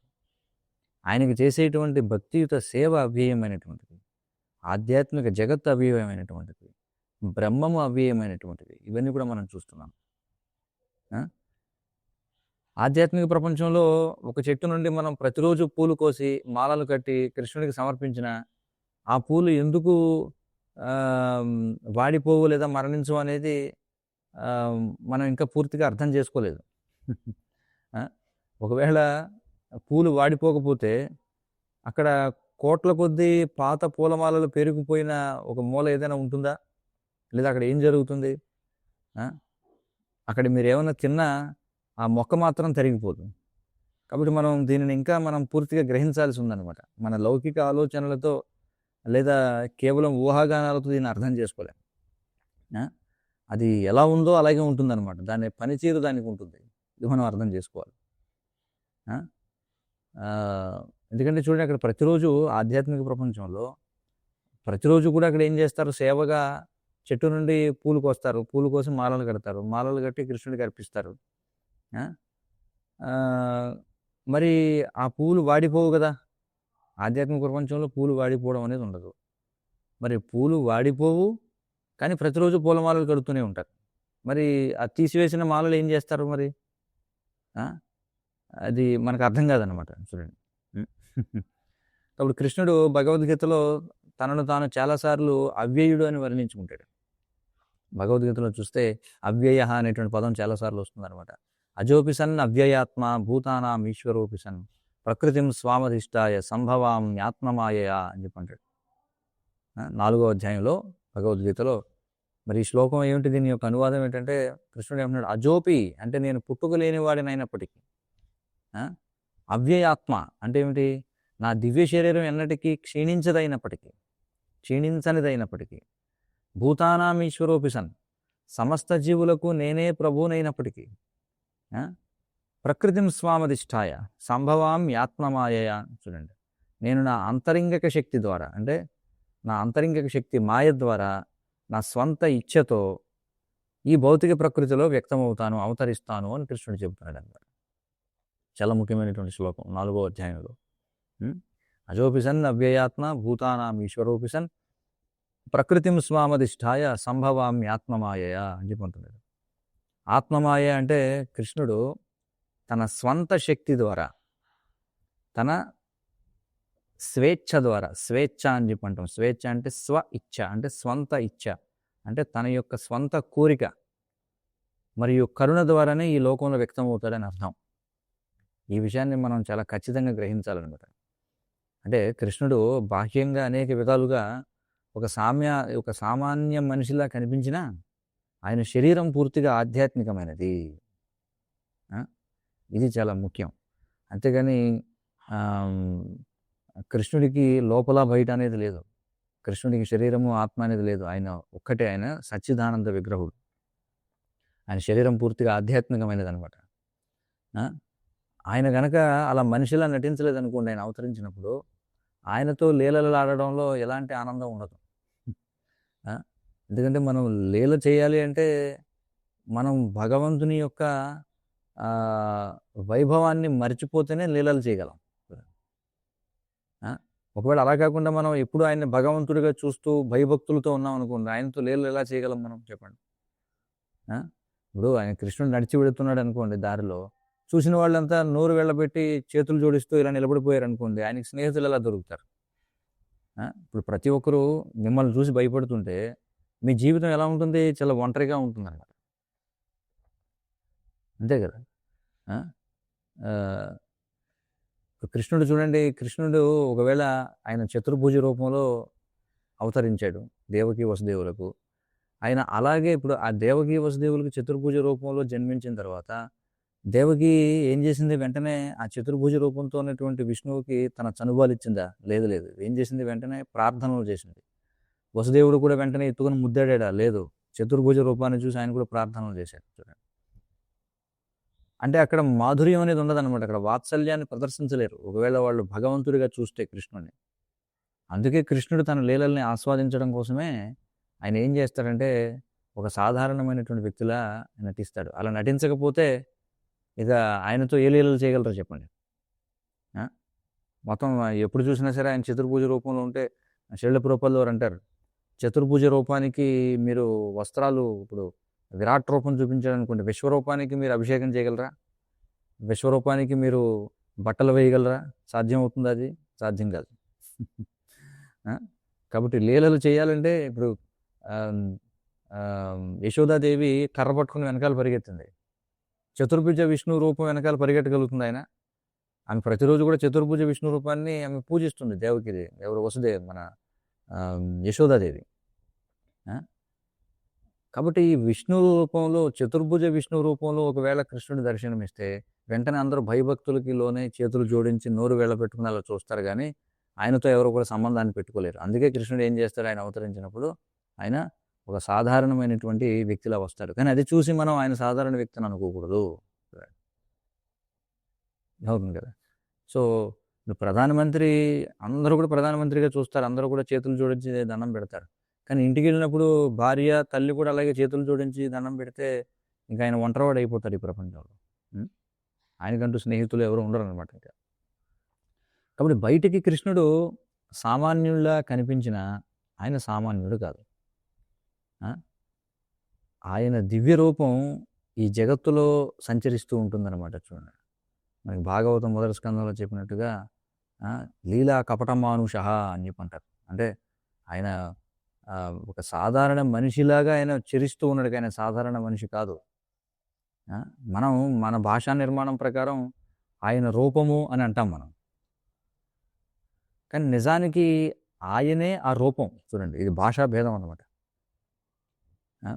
అంతే కదా. సాధారణంగా ఈ ప్రపంచంలో ఎవరైనా చూసినప్పుడు ఆయన రూపం బాగుంది అంటాం. అంటే దాని అర్థం ఏంటి? ఆయన రూపము అంటే ఆయన వేరే, ఆయన రూపం వేరండి. కానీ కృష్ణుడి విషయానికి వస్తే కృష్ణుడే ఆయన రూపం. కృష్ణునికి ఆయన శరీరానికి మధ్య ఎలాంటి భేదం లేదు. కృష్ణుని విశ్వరూపాన్ని చూసిన తర్వాత అర్జునుడు ఇదే విషయాన్ని ఒప్పుకుంటూ ఏమన్నాడు? కృష్ణ, మనం కలిసి జీవించాం, కలిసి నవ్వుకున్నాం, పరిహాసం చేసుకున్నాం, మనం ఇద్దరం జోకులు వేసుకున్నాం, ఒకే మంచంపై పడుకున్నాం, కలిసి యుద్ధాలు చేశాం, నేను నిన్ను కేవలం ఒక స్నేహితుడిలా చూశాను, కానీ నువ్వు ఎంత గొప్పవాడివో ఇప్పుడు నాకు అర్థమైందని చెప్పి అన్నాడు. అంటే అది మరి ఇప్పుడు అప్పటి వరకు తాను ఎవరితో అయితే సాధారణమైనటువంటి మనిషిగా వ్యవహరించాడో ఇప్పుడు ఆ వ్యక్తిని ఇక్కడ విరాట్ రూపంలో చూశాడు ఒక్కసారిగా. అందుకే కదా అర్జునుడు ఏమంటాడు తర్వాత, నన్ను క్షమించు, నేను పొరపాటున నిన్ను హే కృష్ణ, హే యాదవ్ అని అన్నాను అని చెప్పి అంటాడు. కానీ ఆ విధంగా అర్జునుడు మాట్లాడడం కృష్ణుడికి చాలా ఇబ్బందికరమైన పరిస్థితి అనమాట. చూడండి, ఎందుకంటే ఒక స్నేహితుడు సరదాగా ఒకరి మీద ఒకరు జోకులు వేసుకునేటువంటి వాళ్ళు ఉన్నటువంటి విశ్వరూపం చూపిస్తే అందులో ఎలా ఉంటుంది చెప్పండి. కాబట్టి కృష్ణుడికి కూడా అది ఇబ్బందికరమైన పరిస్థితి, అర్జునుడికి కూడా ఇబ్బందికరమైన పరిస్థితి. మళ్ళీ అర్జునుడు తన యొక్క సఖ్యభావాన్ని పొందాలంటే కృష్ణుడు తన యొక్క సాధారణ రూపాన్ని చూపించాల్సిందే.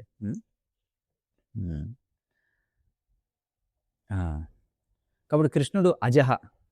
అజహ అంటే ఆయనకు పుట్టుక లేదు మరియు మరణము లేదు. మన భౌతిక శరీరాలు నశించిపోతాయి, కానీ కృష్ణుని శరీరం అవ్యయ అంటే వినాశనము లేదు. ఆయనకు ఎన్నటికీ ముసలితనం రాదు, ముడతలు పడవు. ఆయనకు వినికిడి యంత్రం కానీ, కంటి అద్దాలు కానీ, లేదా జీర్ణక్రియ మాత్రలు కానీ అవసరం లేదు. ఆయన ఏమి గ్యాస్ ట్యాబ్లెట్లు వేసుకోకర్లేదు, టానిక్లు తాగక్కర్లేదు, లేకపోతే వినపడిన వాళ్ళు పెట్టుకునే యంత్రాలు, కళ్ళద్దాలు, నల్లగా ఇలాంటివి ఏవి కూడా అవసరం ఉండవు. ఆయనకు సంపూర్ణమైనటువంటి బలం, శక్తి అన్నీ ఉన్నాయన్నమాట. అయితే ఈ శక్తి ఆయనకి ఎప్పుడు వచ్చింది అంటే ఆయన పెద్దవాడైన తర్వాత వచ్చిందా? అలాగేం కాదు. ఆ శక్తి ఎప్పుడు ఆయనకి అలాగే ఉంది. ఆయన పిల్లవాడుగా ఉన్నప్పుడు ఉంది, ఇప్పుడు అలాగే ఉంది. ఆయన తల్లి గర్భంలో ఉన్నప్పటి నుంచే ఆ శక్తులన్నీ ఉన్నాయి. అందుకే ఆయన గర్భంలో ఉన్నప్పుడే బ్రహ్మాది దేవతలంతా వచ్చి ఆయనకి గర్భస్థుతులు చేశారు. చివరికి ఆయన ఈ లోకాన్ని విడిచి వెళ్ళడం అనే లీల కూడా కేవలం ఒక నాటకం మాత్రమే. ఈ విశ్వంలోని ఏ ఆయుధము కూడా కృష్ణునికి కొద్దిపాటి గాయాన్ని కూడా చేయలేదు. అదంతా ఒక నాటకం. మనం చూసాం భాగవతం 12వ ఆయన స్కందంలో, 11వ స్కందంలో మనం చూడొచ్చు అనమాట. ఒకసారి ఒక సందర్భంలో ఇప్పుడు చూడండి, ఎవరైనా విమానంలో ప్రయాణం చేశారనుకోండి, విమానంలో ప్రయాణం చేసేటప్పుడు వాళ్ళు టీవీలు ఉంటాయన్నమాట. టీవీల్లో కొన్నిసార్లు కార్టూన్లు లేకపోతే యాక్షన్ సినిమాలు చూపిస్తుంటారు అందులో. విమానంలో ఏముంది, బస్సుల్లో వెళ్ళినప్పుడు కూడా, రైలు తప్ప బస్సుల్లో కొన్ని డీలక్స్ బస్సులు అలాంటి వాటిలో వెళ్ళినప్పుడు కూడా వాళ్ళు ఏవో కొన్ని సినిమాలు చూపిస్తుంటారు, కార్టూన్లు, యాక్షన్ సినిమాలు. అందులో హీరోపై బాంబులు వేసిన, గ్రనేడ్లు విసిరిన, తుపాకీతో కాల్చిన అతడు ఇంకా పోరాటం చేస్తూనే ఉంటాడు అనమాట. ఒకసారి శ్రీల ప్రభుపాదులు ఒకసారి విమానంలో వెళుతూ ఉన్నప్పుడు ఆయన ప్రయాణిస్తున్న విమానంలో అలాగే ఒక సినిమా వస్తుందన్నమాట. ఆ సినిమాలో ఉన్నటువంటి హీరో మీద బాంబులు వేస్తున్నారు, గ్రనేడ్లు వేస్తున్నారు, తుపాకీతో కాల్చుతున్నారు, అయినా సరే అతను పోరాటం చేస్తూనే ఉన్నాడు అనమాట. అప్పుడు ప్రభుపాదులు వారు ఏం చేశారంటే వ్యంగ్యంగా పక్కన ఉన్నటువంటి అసిస్టెంట్ వైపు చూసి, ఏమిటి ఇంకా బతికే ఉన్నాడా అని అడిగారంట. అంటే వ్యంగ్యంగా, అంటే ఆయనకి తెలుసు అనమాట ఏం జరుగుతుందని సినిమా అనేది. ఏమిటి ఇంకా ఇంకా బతికే ఉన్నాడా అన్ని వేసినా కూడా అని చెప్పి. కానీ కృష్ణుడు నిజంగానే అలాంటి వాడు. సినిమాల్లో వాడు అలా చూపిస్తారు, కానీ కృష్ణుడు నిజంగానే అలాంటి వాడు అనమాట. ఆయన చంపడానికి సృష్టిలో ఏ శక్తి ఏమీ చేయలేదు. అది అసాధ్యం. ఆయనకి మరణం లేదు. మన ఆత్మకే వినాశనం లేదు, అవినాశి అని చెప్పబడింది కదా. అవినాశితు తద్విద్ది ఏన సర్వమితం తతం. భగవద్గీత 2వ అధ్యాయంలో కృష్ణుడు చెప్తున్నాడు కదా, మన ఆత్మకు వినాశనం లేదు అనేది నిజమే, కానీ మన భౌతిక శరీరం నశించిపోతుంది. కానీ కృష్ణుడి విషయంలో ఆయన ఆత్మ, ఆయన శరీరం రెండు ఒక్కటే. కాబట్టి కృష్ణుడికి ఎన్నటికీ మరణం అనేది ఉండదు. ఇది మనం అర్థం చేసుకోవాలి. కృష్ణుడు తనను తాను వర్ణించుకోవడానికి ఈ అవ్యయ అనే పదాన్ని రకరకాల సందర్భాల్లో ఉపయోగిస్తుంటాడు.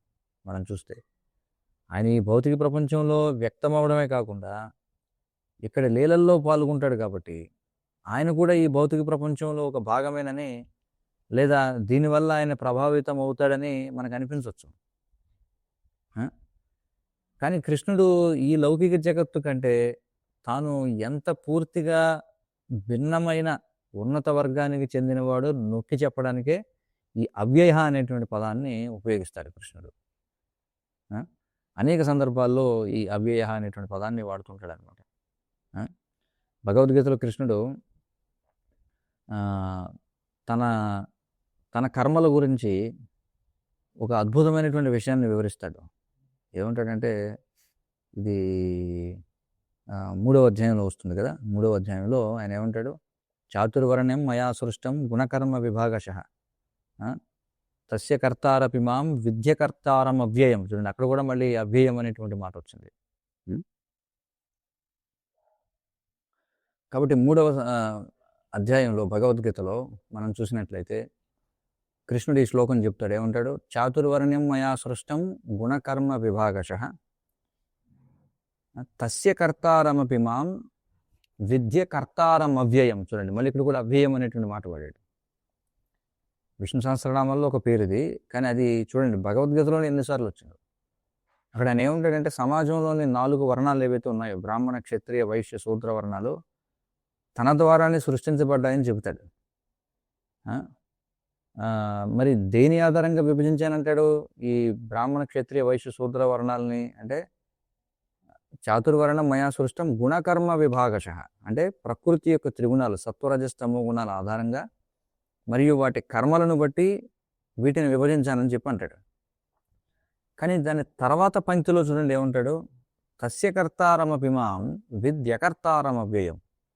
ఏమంటాడంటే కృష్ణుడు మళ్ళీ తాను చెప్పినటువంటి మాటనే ఏదో ఖండించుకున్నట్టుగా ఏమంటాడంటే ఒక విరుద్ధమైన మాట చెప్తాడు. దాన్ని అంటే తానే వీటన్నిటికీ సృష్టికర్త అయినప్పటికీ నన్ను మీరు అకర్తగా తెలుసుకోవాలి అని చెప్పి అంటాడు. అకర్త అంటే ఏమిటి? ఏమీ చేయని వాడిగా తెలుసుకోవాలి. అంటే ఇవన్నీ నేనే చేశాను కానీ ఏమీ చేయని వాడిగా మీరు నన్ను అర్థం చేసుకోండి అంటాడు. మళ్ళీ ఆ పైన తన రూపం నాశనం లేదని చెప్పడానికి అవ్యయం అనే పదాన్ని ఉపయోగిస్తాడు. తస్య కర్తారమపిమాం విద్ధి అకర్తారం అవ్యయం. చూడండి, ఇవన్నీ చేసేది నేనే కానీ ఏమీ చేయని వాడిగా ఉంటాను, నేను అవ్యయమైన వాడిని అని చెప్పి అంటాడు. అంటే కృష్ణుడు ఈ భౌతిక ప్రకృతి గుణాలను సృష్టిస్తాడు కానీ ఆయన వాటి యొక్క కర్మ ఫలితాలలో ఎప్పటికీ కూడా చిక్కుకోడు. అందుకే ఆయన తర్వాత ఏమంటాడు, తర్వాత శ్లోకాల్లో చూస్తే నమాం కర్మాన్ని లింపంతి నమే కర్మఫలే స్పృహాహ అని చెప్పి అంటాడు. అంటాడు కదా, మనం చూసాం ఆయన ఆ విధంగా చెప్పడం. అంటే ఏ కర్మలు నన్ను అంటుకోవు, అలాగే నాకు కర్మఫలాలపై ఎటువంటి ఆశ లేదు అని అంటాడు. కృష్ణుడు ఈ లోకంలో ఉంటూ పనులు చేస్తున్నట్టు కనిపించినా ఇక్కడి కర్మల ప్రతిచర్యలకు ఆయన ఎల్లప్పుడూ అతీతంగానే ఉంటాడు. అన్ని పనులు చేస్తుంటాడు ఆయన, కానీ వాటి యొక్క ఫలితాల చేత ఆయన బంధింపబడడు. ఒక నాటక రంగంపై నటుడిలాగా అనమాట. చూడండి, ఈ ప్రపంచంలో ఉంటూ ఇక్కడే పనులు చేస్తున్నట్టు బయటికి కనిపించిన ఆయన స్థితి ఎలాంటిది? కుంతీదేవి భాగవతం మొదటి స్కందంలో ప్రార్థనలు చేస్తుంది కదా, ఏముంటుంది? నటో నాట్యధరో యథ అని చెప్పి ఉంటుంది. అంటే ఒక రంగస్థలంపై నటిస్తున్నటువంటి నటుడు లాంటి వాడు అనమాట కృష్ణుడు. నటుడు నాటకంలో భాగంగా రంగస్థలం పైన ఎవరినైనా చంపినట్టు నటిస్తే అది కేవలం నటన మాత్రమే. ఆయన రంగస్థలం దిగి కిందకు రాగానే అతనేం పోలీసులు అరెస్ట్ చేయడానికి ఎదురు చూడరు కదా. నాటకం చూసే ప్రేక్షకులు దానిని చాలా నిజంగా భావించి ఉద్వేగానికి లోనవుతారు, ఇది ఆ విధంగా నటన చేస్తున్నప్పుడు. కానీ అసలు విషయం తెలిసిన వారికి అది కేవలం ఒక నటన మాత్రమే తెలిసిపోతుంది. ఎలాగంటే ఒక ప్రసిద్ధ కవి షేక్స్పియర్ అంటాడు, ఇంగ్లీష్ కవి. ఏమంటాడంటే ఈ మొత్తం ప్రపంచం ఒక నాటక రంగం లాంటిది అంటాడు అనమాట. మరి నిజంగానే ఈ మొత్తం ప్రపంచానికి శాశ్వతమైనటువంటి నిజమైనటువంటి ఉనికి ఏది కూడా లేదు. అలాగే కృష్ణుడు ఈ లోకంలో లీలలు చేస్తున్నప్పటికీ దీనికి పూర్తిగా అతీతంగా ఉంటాడు కృష్ణుడు ఎప్పుడు కూడా. ఇది మనం అర్థం చేసుకోవాల్సిన విషయం. భగవద్గీత 7వ అధ్యాయంలో కృష్ణుడు ఇలాంటిదే మరొక మాట చెప్తాడు. ఏమంటాడంటే ఈ మొత్తం భౌతిక ప్రపంచం ప్రకృతి 3 గుణాల చేత, అంటే సత్వరజస్తమో గుణాల చేత భ్రమకు లోనవుతుంది. ఈ మాయ వల్ల మోహితులైనటువంటి ప్రజలు ఈ గుణాలన్నిటికంటే ఎంతో శ్రేష్ఠుడు మరియు ఎన్నటికీ మార్పు లేనివాడు ఆయన నన్ను మాత్రం అర్థం చేసుకోలేకపోతున్నారు అంటాడు. అక్కడ కూడా అవ్యయ అనేటువంటి మాట వాడతాడు అనమాట. కాబట్టి అందరూ కూడా ఈ భౌతిక ప్రకృతి గుణాల్లో భ్రమకు లోనైపోయి ఉన్నారు. మాయామోహితులైనటువంటి జనులు వాళ్ళు గుణాల పరిధిలో ఉండడం వల్ల గుణాలకి అతీతమైనటువంటి నన్ను మాత్రం వాళ్ళు అర్థం చేసుకోలేరు అంటాడు. ఈ ప్రకృతి త్రిగుణాల కర్మ ఫలితాల వల్లనే ఈ సృష్టి స్థితి లయలు జరుగుతూ ఉంటాయి. ఈ సృష్టి స్థితి లయలు అనేవి నిరంతరం తిరిగే ఒక చక్రం లేదా ఒక రంగుల రాట్నం లాంటిది అనమాట. ఈ త్రిగుణాల కర్మ ఫలితాల వల్ల సృష్టి స్థితి లయం ఇలా రంగుల రాట్నంలో తిరుగుతూ ఉంటుంది. కానీ కృష్ణుడు వీటన్నిటికీ పూర్తిగా ఒక విభిన్నమైనటువంటి వర్గానికి చెందినవాడు అనమాట. ఆయన ఈ సృష్టి స్థితి లయాల చక్రంలో ఆయన భాగం కాదు. ఆయన వీటన్నిటికీ అతీతుడిగా ఉంటాడు. ఆయన ఎల్లప్పుడూ కూడా వినాశనము లేని దివ్య స్థితిలోనే ఉంటాడు ఇప్పుడు కూడా. మాయావాదులకి ఒక ఘోరమైనటువంటి ఆలోచన ఉంటుందన్నమాట. మాయావదులు ఏమనుకుంటారంటే చూడండి వాళ్ళ సిద్ధాంతం ఎంత ప్రమాదకరమైందో. వాళ్ళు కృష్ణుడు కేవలం ఆ నిరాకార బ్రహ్మం యొక్క తాత్కాలిక రూపం అనుకుంటారు. అంటే లీల ముగిసిన తర్వాత మళ్ళీ ఆ రూపం మళ్ళీ శూన్యంలో కలిసిపోతుందని వాళ్ళు అనుకుంటారు. అంటే వాళ్ళ దృష్టిలో భగవంతుని దివ్య రూపానికి ఉనికి లేదు. చూడండి ఇది ఎంత ప్రమాదకరమైనటువంటి ఆలోచన. అంటే కృష్ణుడు లేదా రాముడు, మత్స్య, కూర్మ, వరాహ, వామన ఏవైతే రకరకాల అవతారాలు ఉన్నాయో వాళ్ళు ఏమంటారంటే ఆ నిరాకారమైనటువంటి బ్రహ్మం ఏదైతే ఉందో అదే ఒక రూపాన్ని స్వీకరించి వచ్చింది. ఆ కార్యం అయిపోయిన తర్వాత మళ్ళీ ఆ రూపం ఆ నిరాకారమైన బ్రహ్మంలో కలిసిపోతుంది. కాబట్టి భగవంతునికి రూపం లేదు, భగవంతుని రూపానికి అస్తిత్వం లేదని చెప్పి అంటారు. ఇది అసలు భక్తులు అనేటువంటి వాళ్ళకి ఇది పూర్తిగా వినకూడనటువంటిది అనమాట. ఎందుకంటే మనం ఉదయం లేచిన దగ్గర నుంచి భగవంతుడి యొక్క దివ్యమంగళ రూపాన్ని కీర్తిస్తూ ఉంటాం. కానీ వాళ్ళు ఏమంటారు, అసలు ఆ రూపమే లేదు, అంత అబద్ధం అంటారు. ఎంత దారుణమైనటువంటి విషయం అది. కానీ కృష్ణుడు స్వయంగా ఈ మూర్ఖపు ఆలోచన ఏదైతే ఉందో దీన్ని భగవద్గీతలో పూర్తిగా తిరస్కరించాడు. మనం చూస్తే 7వ అధ్యాయం 24వ శ్లోకంలో మనం చూస్తే అవ్యక్తం వ్యక్తిమాపన్నం అన్యం తే మాం అబుద్ధయ పరంభావమజానంతో మమావ్యయమనుత్తమం. చూడండి ఇక్కడ కూడా మళ్ళీ అవ్యయ అనేటువంటి మాట పడేది. దీని అర్థం ఏమిటి? నన్ను పూర్తిగా అర్థం చేసుకోలేనటువంటి అల్పబుద్ధులు నేను మొదట నిరాకారుణ్ణని, అంటే ముందు నాకు రూపం లేదని, ఇప్పుడు నేను ఈ రూపాన్ని పొందానని భావిస్తారు. వాస్తవంగా మార్పు లేనిది, వినాశనము లేనిది, అంటే అవ్యయమైనటువంటిది, సర్వోన్నతమైనటువంటి నా దివ్య స్వభావాన్ని వాళ్ళు తెలుసుకోలేకపోతున్నారు అని చెప్పుకుంటున్నాడు. అంటే ఇది మాయావాదుల ముఖం మీద కొట్టినటువంటి శ్లోకం అన్నమాట. అంత స్పష్టంగా చెప్తున్నాడు ఆయన. అదేవిధంగా ప్రజలు తన నిత్య రూపాన్ని ఎందుకు చూడలేకపోతున్నారో కూడా కృష్ణుడు చెప్తాడు భగవద్గీతలో 7వ అధ్యాయం 25వ శ్లోకంలో. అంటే మరి ఆ భగవంతుని యొక్క నిత్య రూపాన్ని ఎందుకని తెలుసుకోలేకపోతున్నారు? దాని కారణం వివరించాడు చూడండి. మళ్ళీ 7వ అధ్యాయం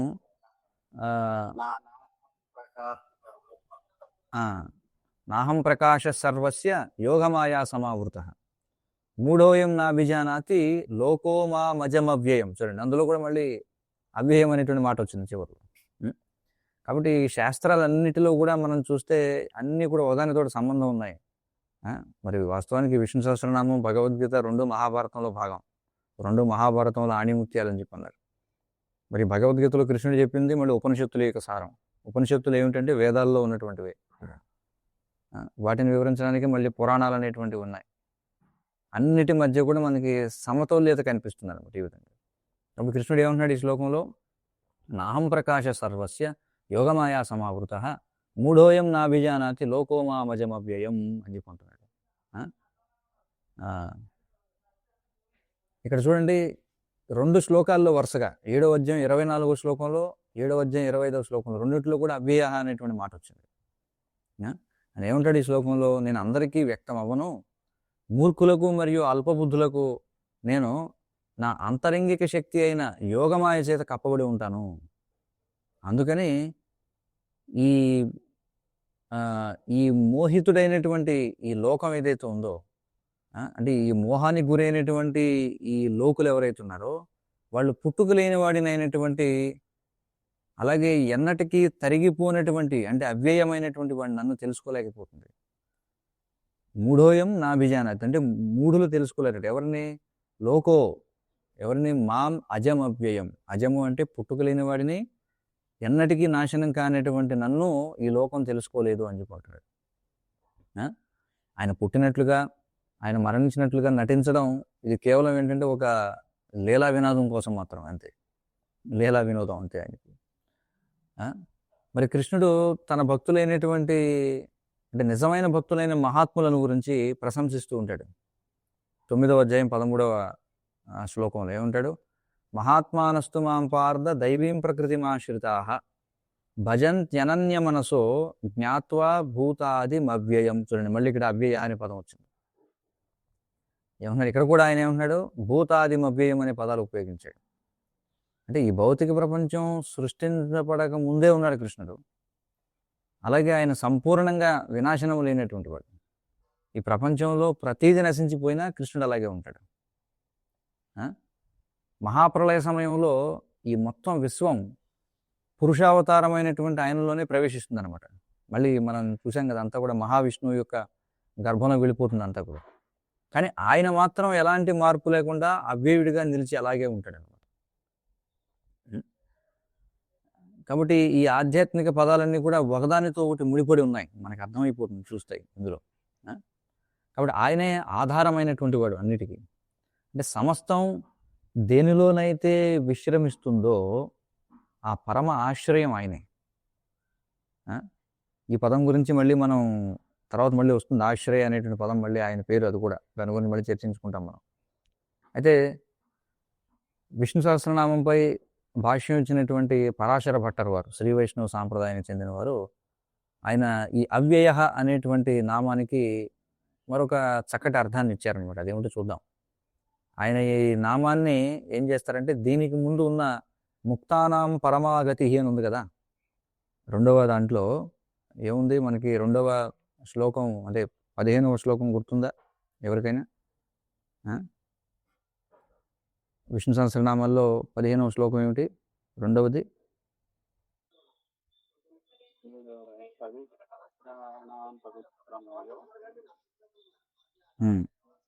ఏమిటది చెప్పండి, శ్లోకం చదవండి ఎవరైనా. అదిగా దీనికి ముందు శ్లోకం, దీనికి ముందు పంక్తి, భూతాత్మ పరమాత్మాచ ముక్తానాం పరమాగతి. అది దీనికి ముందు పంక్తి 15వ మంత్రం. 15వ మంత్రంలో మొదటి పంక్తి ఏమిటంటే భూతాత్మ పరమాత్మాచ ముక్తానాం పరమాగతి.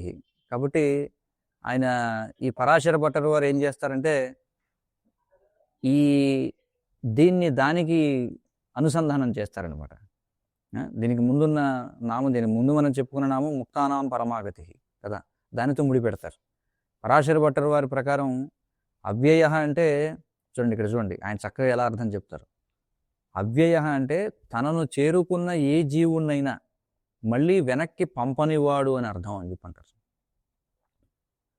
అంటే ఒక ఆత్మ గనుక ఆ సర్వోన్నత భగవంతుడిని చేరుకుంటే ఆయన వారిని మళ్ళీ కష్టాల జనన మరణ చక్రంలోకి, సంసారంలోకి పంపడు. సంస్కృతంలో ఈ అవ్యయ అనే పదాన్ని విడదీసి తిరిగి పంపనివాడు అని పరాశర భట్టర్ వారు వివరించారు. చూడండి, అంటే ఈ పదాన్ని అనేక రకాలుగా మన సంస్కృతంలో వివరించవచ్చు అనమాట. అవ్యయ అంటే తిరిగి పంపనివాడని అర్థం చెప్పారు. అంటే న వీయతే న వ్యపాగమ్యతే ఇది అవ్యయ అని వివరిస్తారు. దీన్ని నిరూపించడం కోసం పరాశర భట్టర్ గారు ఏం చేస్తారంటే, నేరుగా యమస్మృతి అనే గ్రంథం నుండి ప్రమాణాలు ఆయన ప్రస్తావన చేస్తారనమాట. కాబట్టి సహజంగా అవ్యయ అనే పదం వ్యయ నుండి వచ్చింది. వ్యయ అంటే ఖర్చు అవ్వడం లేదా క్షీణించడం. కాబట్టి అవ్యయ అంటే ఎన్నటికీ తరిగిపోనివాడు మరియు వినాశనము లేనివాడు అని. మరి దానికి చక్కగా పరాశర భట్టర్ వారు ఏం చెప్పారు, తనను చేరుకున్న ఏ జీవుడినైనా మళ్ళీ వెనక్కి పంపనివాడు అని చెప్పాను. హరే కృష్ణ కృష్ణ కృష్ణ హరే హరే, హరే రామ రామ రామ హరే హరే. కాబట్టి అవ్యయ అనేటువంటి పదానికి ఆచార్యులు ఇచ్చినటువంటి అర్థాలు ఇవి. ఏమైనా ప్రశ్నలు సూచనలు ఉంటే ఇందులో చెప్పండి. ప్రభు హరే కృష్ణ చెప్పండి. ప్రభు అంటే ఈ అవ్యయ అనే పదానికి సంబంధించింది కాదు, కానీ ఇందాక మీరు పురాణాలు అనే ఒక పదాన్ని ఉచ్చరించి దానికి సంబంధించిన ఒక క్వశ్చన్ మీకు అడగవచ్చు. చెప్పండి. గతంలో ఒక వీడియోలో ప్రభు మీరు మాట్లాడుతూ ఈ పురాణాలు 18 పురాణాలు మనకు సాత్విక, రాజసిక, తామసిక పురాణాలుగా డివైడ్ చేయబడి ఉన్నాయని చెప్పి ప్రస్తావించారు ప్రభు. అవును. అయితే అంటే ఇప్పుడు మనకు సృష్టి స్థితి లయకారులు అని అంటాం కదా ప్రభు, బ్రహ్మ విష్ణు మహేశ్వరుల. అవును. శివుడు లయకారకుడు అయినందువల్లనే మనం తామసిక పురాణం కింద శివుడికి సంబంధించిన పురాణాలను చెప్పుకుంటామా ప్రభు? లేదా రాక్షసులందరూ ఆయన్ని ఆశ్రయించినందుకు శివునికి సంబంధించిన పురాణాలన్నిటికీ తామసిక పురాణాలుగా చెప్పుకుంటారు? అనేక విధాలుగా చెప్పచ్చు. ప్రభు చిన్న కమ్యూనిటీ కాదు అంటే నిజానికి మనం శివుని పరమ వైష్ణవుడు అంటాం కదా ప్రభు. మరి అట్లాంటప్పుడు అంటే వైష్ణవుడు అంటేనే సత్వగుణంలో ఉంటాం కదా దాదాపు. మరి పరమ వైష్ణవుడు అంటే వైష్ణవుడు కల్లా గొప్పవాడు కదా. మరి అలాంటి వ్యక్తి శుద్ధ సత్వంలో ఉండి ఉంటాడు కదా. మరి అలాంటి వ్యక్తికి సంబంధించిన విషయాలు తెలిపే పురాణాలు ఏ విధంగా తామసిక పురాణాలు అయితే అనేది క్వశ్చన్ కాదు. చూడండి, శివుడు ఆయన శుద్ధ సత్వంలో ఉంటాడు, కానీ ఆయన చేపట్టినటువంటి విభాగం ఏదైతే ఉందో, ఆయన హ్యాండిల్ చేసే డిపార్ట్మెంట్ ఏదైతే ఉందో అది తామసిక తమో గుణానికి చెందినటువంటిది అన్నమాట. కాబట్టి శివుడు శుద్ధ వైష్ణవుడు ఆయన, కానీ ఆయన చేసే యాక్టివిటీ, ఆయన యొక్క డిపార్ట్మెంట్ ఏదైతే ఉందో అది తమో గుణంతో వ్యవహారం చేసేది. ఎలాగంటే ఇప్పుడు యముడు ఉన్నాడు, యమధర్మరాజు ఆయన మహాజనుల్లో ఒకడు, 12 మంది మహాజనుల్లో ఒకడు, కానీ ఆయన డీల్ చేసే డిపార్ట్మెంట్ ఏమిటంటే జనాన్ని శిక్షలకి గురి చేయడం అనమాట. అర్థమవుతుంది కదా. సో అలాగే ఇప్పుడు శివపురాణాలు ఎందుకని అందులోకి వస్తాయంటే, మరి సాధారణంగా శివుడు చేసేటువంటి వ్యవహారం ఈ తమో గుణంలో ఉన్నటువంటి జీవుల్ని ఉద్ధరించడం కాబట్టి, తమో గుణంలో ఉన్నటువంటి అనేక మంది జీవులు ఏ విధంగా శివుణ్ణి ఆశ్రయిస్తారు, ఎలాంటి కార్యాల కోసం ఆశ్రయిస్తారు. సాధారణంగా తమో గుణంలో ఉన్నటువంటి వాళ్ళందరూ కూడా వాళ్ళు పూర్తిగా ఇంద్రియ భోగంలో నిమగ్నమై ఉంటారు. కాబట్టి అలాంటి వాళ్ళే అలాంటి కారణాల కోసమే శివుణ్ణి ఆశ్రయిస్తూ ఉంటారు. అందుచేత శివపురాణాల్లో మనం చూస్తే ఆ విధమైనటువంటి వ్యవహారాలే కనిపిస్తాయి. అర్థమవుతుంది కదా. ఎందుకంటే ఆ పురాణంలో వ్యవహారాలు, ఆయనతో జరిగేటువంటి వ్యవహారాలు. మరి శివునితో ఎవరైనా భూతనాథుడిగా చెప్పబడింది శివుణ్ణి. కాబట్టి ఈ విధమైనటువంటి తామసిక ప్రవృత్తి ఉన్న వాళ్ళందరూ ఆయన్ని ఎలా తపస్సు చేసి ఆయన్ని ప్రసన్నం చేసుకుని ఆయన నుండి వరాలు ఎలా పొందారు. అందుకే శివపురాణాలు, తామసిక పురాణాల్లో చూస్తే ఇవే ఎక్కువగా ఉంటాయన్నమాట. అందుకని వాటిని తామసిక పురాణాలు అన్నారు. అంతేగాని శివుడు మాత్రం తమో గుణంలో ఉండడు. ఇది అర్థం చేసుకోవాలి. తామసిక ప్రవృత్తి గల జీవుల్ని ఉద్ధరించడం కోసమే ఆ తామసిక పురాణం ప్రభు. అవును అవును. ఎందుకంటే ముందుగా వాళ్ళు శివుడికి ఆకర్షితులైతే శివుడు వాళ్ళని సత్వగుణంలోకి తీసుకొస్తారు. అర్థమవుతుంది కదా. హరే ఇంకెవరికైనా ఉన్న ప్రశ్నలు ఉన్నాయా? Hare Krishna Prabhu. Hare Krishna. ప్రణామం. Prabhu, at the end, he said there is a different meaning for Avya, that means one who does not send anyone back to the world. So, Krishnan Paraswaram Bhatta has said, and this meaning, in English he said in some Purana or something, or it's there in Bhagavad Gita also. No. The same way. నో, ఇక్కడ చెప్పేది ఏంటంటే పరాశర భట్టర్ దాన్ని, ఇక్కడ ప్రశ్న ఏమిటంటే ఇక్కడ అడగబడింది, పరాశర భట్టర్ వారు అవ్యయ అంటే తనను చేరుకున్న జీవుడిని తిరిగి వెనక్కి పంపనివాడు అనే అర్థాన్ని ఇచ్చారు. ఎలా దాన్ని వివరించారు అంటే, అవ్యయ అనేటువంటి పదాన్ని సంస్కృత వ్యాకరణ నియమాలను అనుసరించి అనేకమైనటువంటి అర్థాలు తీయచ్చు ప్రతి పదానికి. కాబట్టి ఆయన విలక్షణంగా ఏం చేశారంటే ఈ విధమైనటువంటి అర్థాన్ని తీశారనమాట. ఎందుకంటే పూర్వనామంలో ముక్తానాం పరమాగతి అని ఉంది కదా, ముక్తి పొందినటువంటి వారికి పరమ లక్ష్యము అని, అంటే ముక్తి పొందిన వారు అక్కడికి చేరుకుంటారు. కాబట్టి దానికి అనుసంధానంగా ఆయన ఏం చెప్పారంటే, ఆయన దగ్గరికి చేరుకున్న వారిని తిరిగి వెనక్కి పంపడు కాబట్టి తర్వాత నామం అవ్యయ అని ఆయన చెప్పారు అనమాట. అది ఇక్కడ విశేషం. అయితే ఏ రూల్ని బట్టి ఆయన ఆ విధంగా వివరించారనే దానికి మనం చెప్పుకున్నాం. ఆయన ఎక్కడంటే అది యమస్మృతి అనేటువంటి ఒక సంస్కృత శాస్త్రం నుండి దాన్ని ప్రమాణంగా తీసుకొని ఈ అర్థాన్ని ఇచ్చారు దానికి అని చెప్తున్నారు.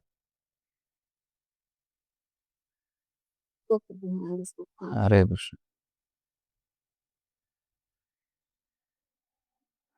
శ్రీ విష్ణు సహస్రనామ స్తోత్రం की जय, जगद्गुरु श्रील प्रभुपाद की जय, परम पूज्य भक्ति विकास स्वामी महाराज की जय. वांछाकल्पतरुभ्यश्च कृपा सिन्धुभ्येव च पतितानां पावनेभ्यो वैष्णवेभ्यो नमो नमः.